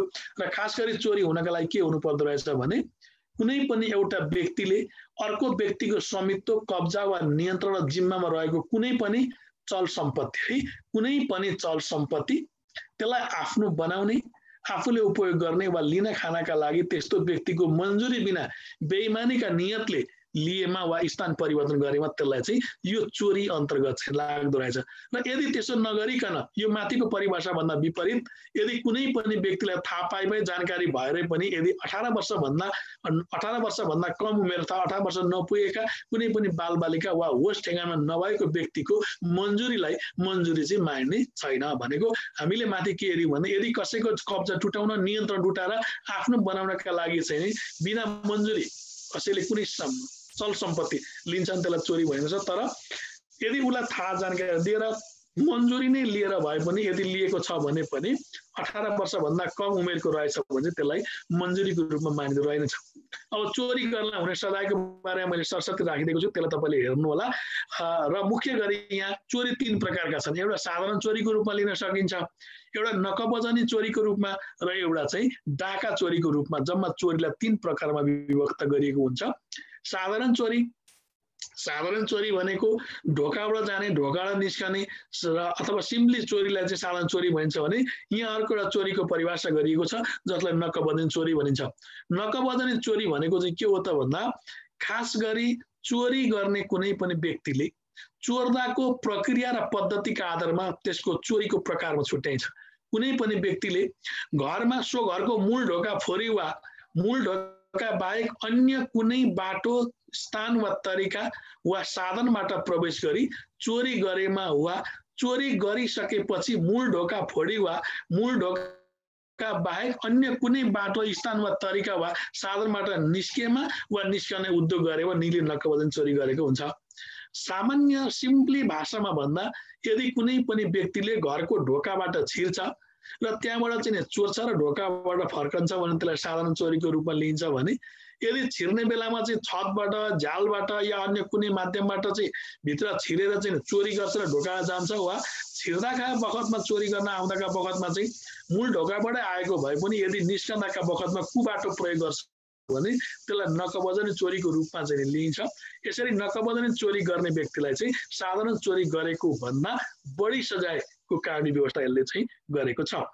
यो साधारण चोरी र दोस्रो भयो नकबजनी चोरी। अब यसपछि नकबजनी चोरी पछि अर्को डाका चोरीको रूपमा पनि एउटा परिभाषा गरिएको छ। यो डाका चोरी गर्ने जुन छ यसमा चाहिँ 2 प्रकारको छ। मुख्य गरी डाका हुनका लागि अथवा चोरी नै पनि डाकामा कुन बखतमा परिणत हुन सक्छ भन्दा यदि चोरी गर्ने कार्य चाहिँ गर्यो, यदि चोरी गर्ने कार्य गर्दा 3 जना वा 3 जना भन्दा बढी व्यक्तिहरूको समूह मिलाई, 3 जना कम्तीमा 3 जना वा 3 जना भन्दा बढी व्यक्तिहरूको समूह मिलाई यदि चोरी गरेको रहेछ भने त्यस्तो चोरी गरेकोलाई चाहिँ डाका चोरी भनिन्छ। डाका चोरी क्रमै रूपमा साधारण चोरी भन्दा बहुत बढी सजाय नकबजनी चोरीमा र नकबजनी चोरी भन्दा नि बहुत बढी सजाय चाहिँ डाका चोरीमा गरिन्छ। तसर्थ डाका चोरी हुनका लागि चाहिँ केही त्यसका फन्डामेन्टल फङ्सनहरू हुन्छ जसको लागि चाहिँ के हुनु पर्यो भन्दाखेरि डाका गरेको माइनेमा के रहेछ त भन्दा यसले 2 को कले भन्छ। चोरी गर्नका लागि वा चोरी गर्दा वा चोरी गरेको सम्पत्ति लैजान वा चोरी गरिसकेपछि पक्राउबाट बच्नका लागि कुनै व्यक्तिको ज्यान लिएमा वा निजलाई गम्भीर चोट पुर्याएमा वा बाछाद वा थुन्से गरेमा वा त्यस्तो कुराको उद्योग गरेमा वा तत्कालै कुनै व्यक्तिको ज्यान लिने वा निजलाई गम्भीर चोट पुर्याउने डर त्रास देखाएमा वा जोखिमी हात हतियार साथमा लिई चोरी गरेमा यदि यसो गरेको रहेछ भने त्यो चाहिँ के हुँदो रहेछ भन्दा डाका चोरी हुँदो रहेछ। त्यसै गरी खले भन्छ तत्कालै कसैको ज्यान लिने वा कसैलाई चोट पुर्याउने वा नियन्त्रणमा लिने, डर त्रास देखाई वा अपराधिक लाभ लिई कुनै रकम वा आर्थिक लाभ प्राप्त गरेमा पनि त्यसलाई पनि डाका चोरीको रूपमा परिभाषा गर्छ। त्यस्तै बाटो घाटो, एकान्त स्थल वा जंगलमा ढुकी डर त्रास देखाई जोखिमी हात हतियार प्रयोग गरी वा सो प्रयोग गर्ने धम्की दिई वा चोरी गरेमा त्यसरी चोरी गरेको रहेछ भने त्यो पनि डाका चोरी हुन्छ। त्यसै गरी घले भन्छ 3 जना वा 3 जना भन्दा बढीको जमात भई चोरी गरेमा त्यसलाई पनि डाका चोरीको रूपमा चाहिँ यसले परिभाषा गर्छ। तसर्थ मुख्य गरी चोरीसँग सम्बन्धित कसुरलाई पनि एउटा साधारण चोरी, अर्को नकबजनी चोरी र अर्को डाका चोरीको रूपमा चाहिँ यसले परिभाषा गर्छ र छुट्टा छुट्टै सजायको यसले व्यवस्थापन गर्छ। मैले भाइ बहिनीहरुलाई अघिदेखि नै भनेको छु कि यो संहिताले गरेको व्यवस्था नेट कानुनी व्यवस्था भएको कारणले गर्दाखेरि हामीले सैद्धान्तिक रूपमा जति भन्छौं यसलाई तपाईले नोटको रूपमा लिएर यसलाई तपाईले आफ्नो शैलीबाट नै तयारी गर्नुपर्ने अवस्था रहन्छ। त्यसैगरी अर्को 245 ले भन्छ चोरीमा प्रयोग हुने औजारले हिड्न हुँदैन भन्ने। यदि कसैले लिएर हिड्छ भने हेलो तिलक सर, सरलाई मैले बीचमा रोकेँ सर। अब हाम्रो 8 बजेबाट आइक्यू क्लास भएको भएर सरले अब 1-2 मिनेटमा सघाउनु पर्छ। ओके सर यो अलिकति लामो भएकोले म सकिहाल्छु। त्यसै गरी 246 ले बगली मार नहुने केलाई बगली मार भनिन्छ भन्ने कुराको परिभाषा यसले गरेको छ भने योसँग सम्बन्धित कानुनी व्यवस्था चाहिँ यो दफा कति जम्मा चाहिँ 248 सम्म गरेको छ। यसका पनि हदम्यादहरू छन्, क्षतिपूर्तिहरू छन्। अब यसमा तपाईहरुले नोट सायद भोलिसम्म तपाईले पाइसकेपछि यसलाई तपाईले हेर्नु होला। सबैभन्दा सम्पूर्ण परीक्षार्थी भाइ बहिनीले बहुत ख्याल गर्नुपर्ने कुरा, अरु माथिको कुरा बुझिएन भने यो लास्टको एउटा लाइन छ, एउटा लाइनलाई तपाईहरुले बहुत ख्याल गर्नु होला। मैले यसमा लेखिदिएको छु कि परीक्षा पास गर्नको लागि यो त जाँच कुनै चाहिँ नि कक्षा पास गरे जस्तो नभएर, कुनै कक्षा पास गरेको जस्तो नभएर यो कम्पिटिसन गर्दाखेरि सकेसम्म तपाईले यो नोटलाई र सकेसम्म भयो भने टेस्ट लिएर चाहिँ एकदमै यसलाई चाहिँ तपाईहरुले मेहनत साथ पढ्नु होला।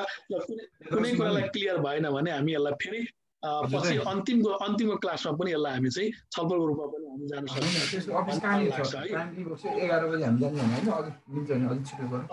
लगभग 8 बजी भन्दा अर्को क्लास हुने भएकोले आज पहिलो क्लास भएकोले कतिपयलाई चाहिँ एकैचोटि कानुनको विषय भएकोले त्यो लामो कोर्सलाई हामीले अलिकति समय एकदम छोटो भएकोले हतार सक्नुपर्ने भएकोले कतिपयलाई अलिक गन्जागोल पनि भयो होला। तर यो नोटलाई तपाईले एकचोटि यो मैले दिएको स्किमको आधारमा सरर एकचोटि पढ्नु भयो भने तपाईलाई के हुन्छ भन्ने मलाई लाग्छ है त। त्यसो भने के गर्नु सर, मैले आजकोलाई मैले यतिमै समाप्त गर्ने है त। हेलो राजेश सर, गुप्ता हुन्छ सर। गुप्ता सर हजुर हजुर ल सर, आजकोलाई मैले त्यही गरेँ। अब अर्को क्लास सुरु होला। अब थप कुरालाई भोलि कन्टिन्यू लिएर जाने है सर। सर भोलि फेरि अब यसैलाई कन्टिन्यू गर्ने होइन, यो संहितालाई सकियो सर। हजुर संहिताको कोर्समा सकियो। हजुर अब कार्यविधि संविधानलाई हामी कन्टिन्यू गर्छौँ। हस् हुन्छ ल हुन्छ थ्याङ्क यू भाइ बहिनी सबैलाई। अग्रिम फेरि पनि शुभकामना दिएर म बिदा भएँ है त। पहिला अब हाम्रो जोइन्ट क्लास हुन्छ सर। हजुर पहिला हाम्रो जोइन्ट क्लास हुन्छ, दुईटै असै इन्स्टिट्युटको ग्रुपको जोइन्ट क्लास हुन्छ। हजुर त्यसपछि सेपरेट गर्ने हो सर। ए हुन्छ सर, हुन्छ सर। हस् सर, हस् थ्याङ्क यू सर। हस् नमस्कार। ल गुड डे। ल wish you have a good day हजुर sir. Thank you sir. See you tomorrow.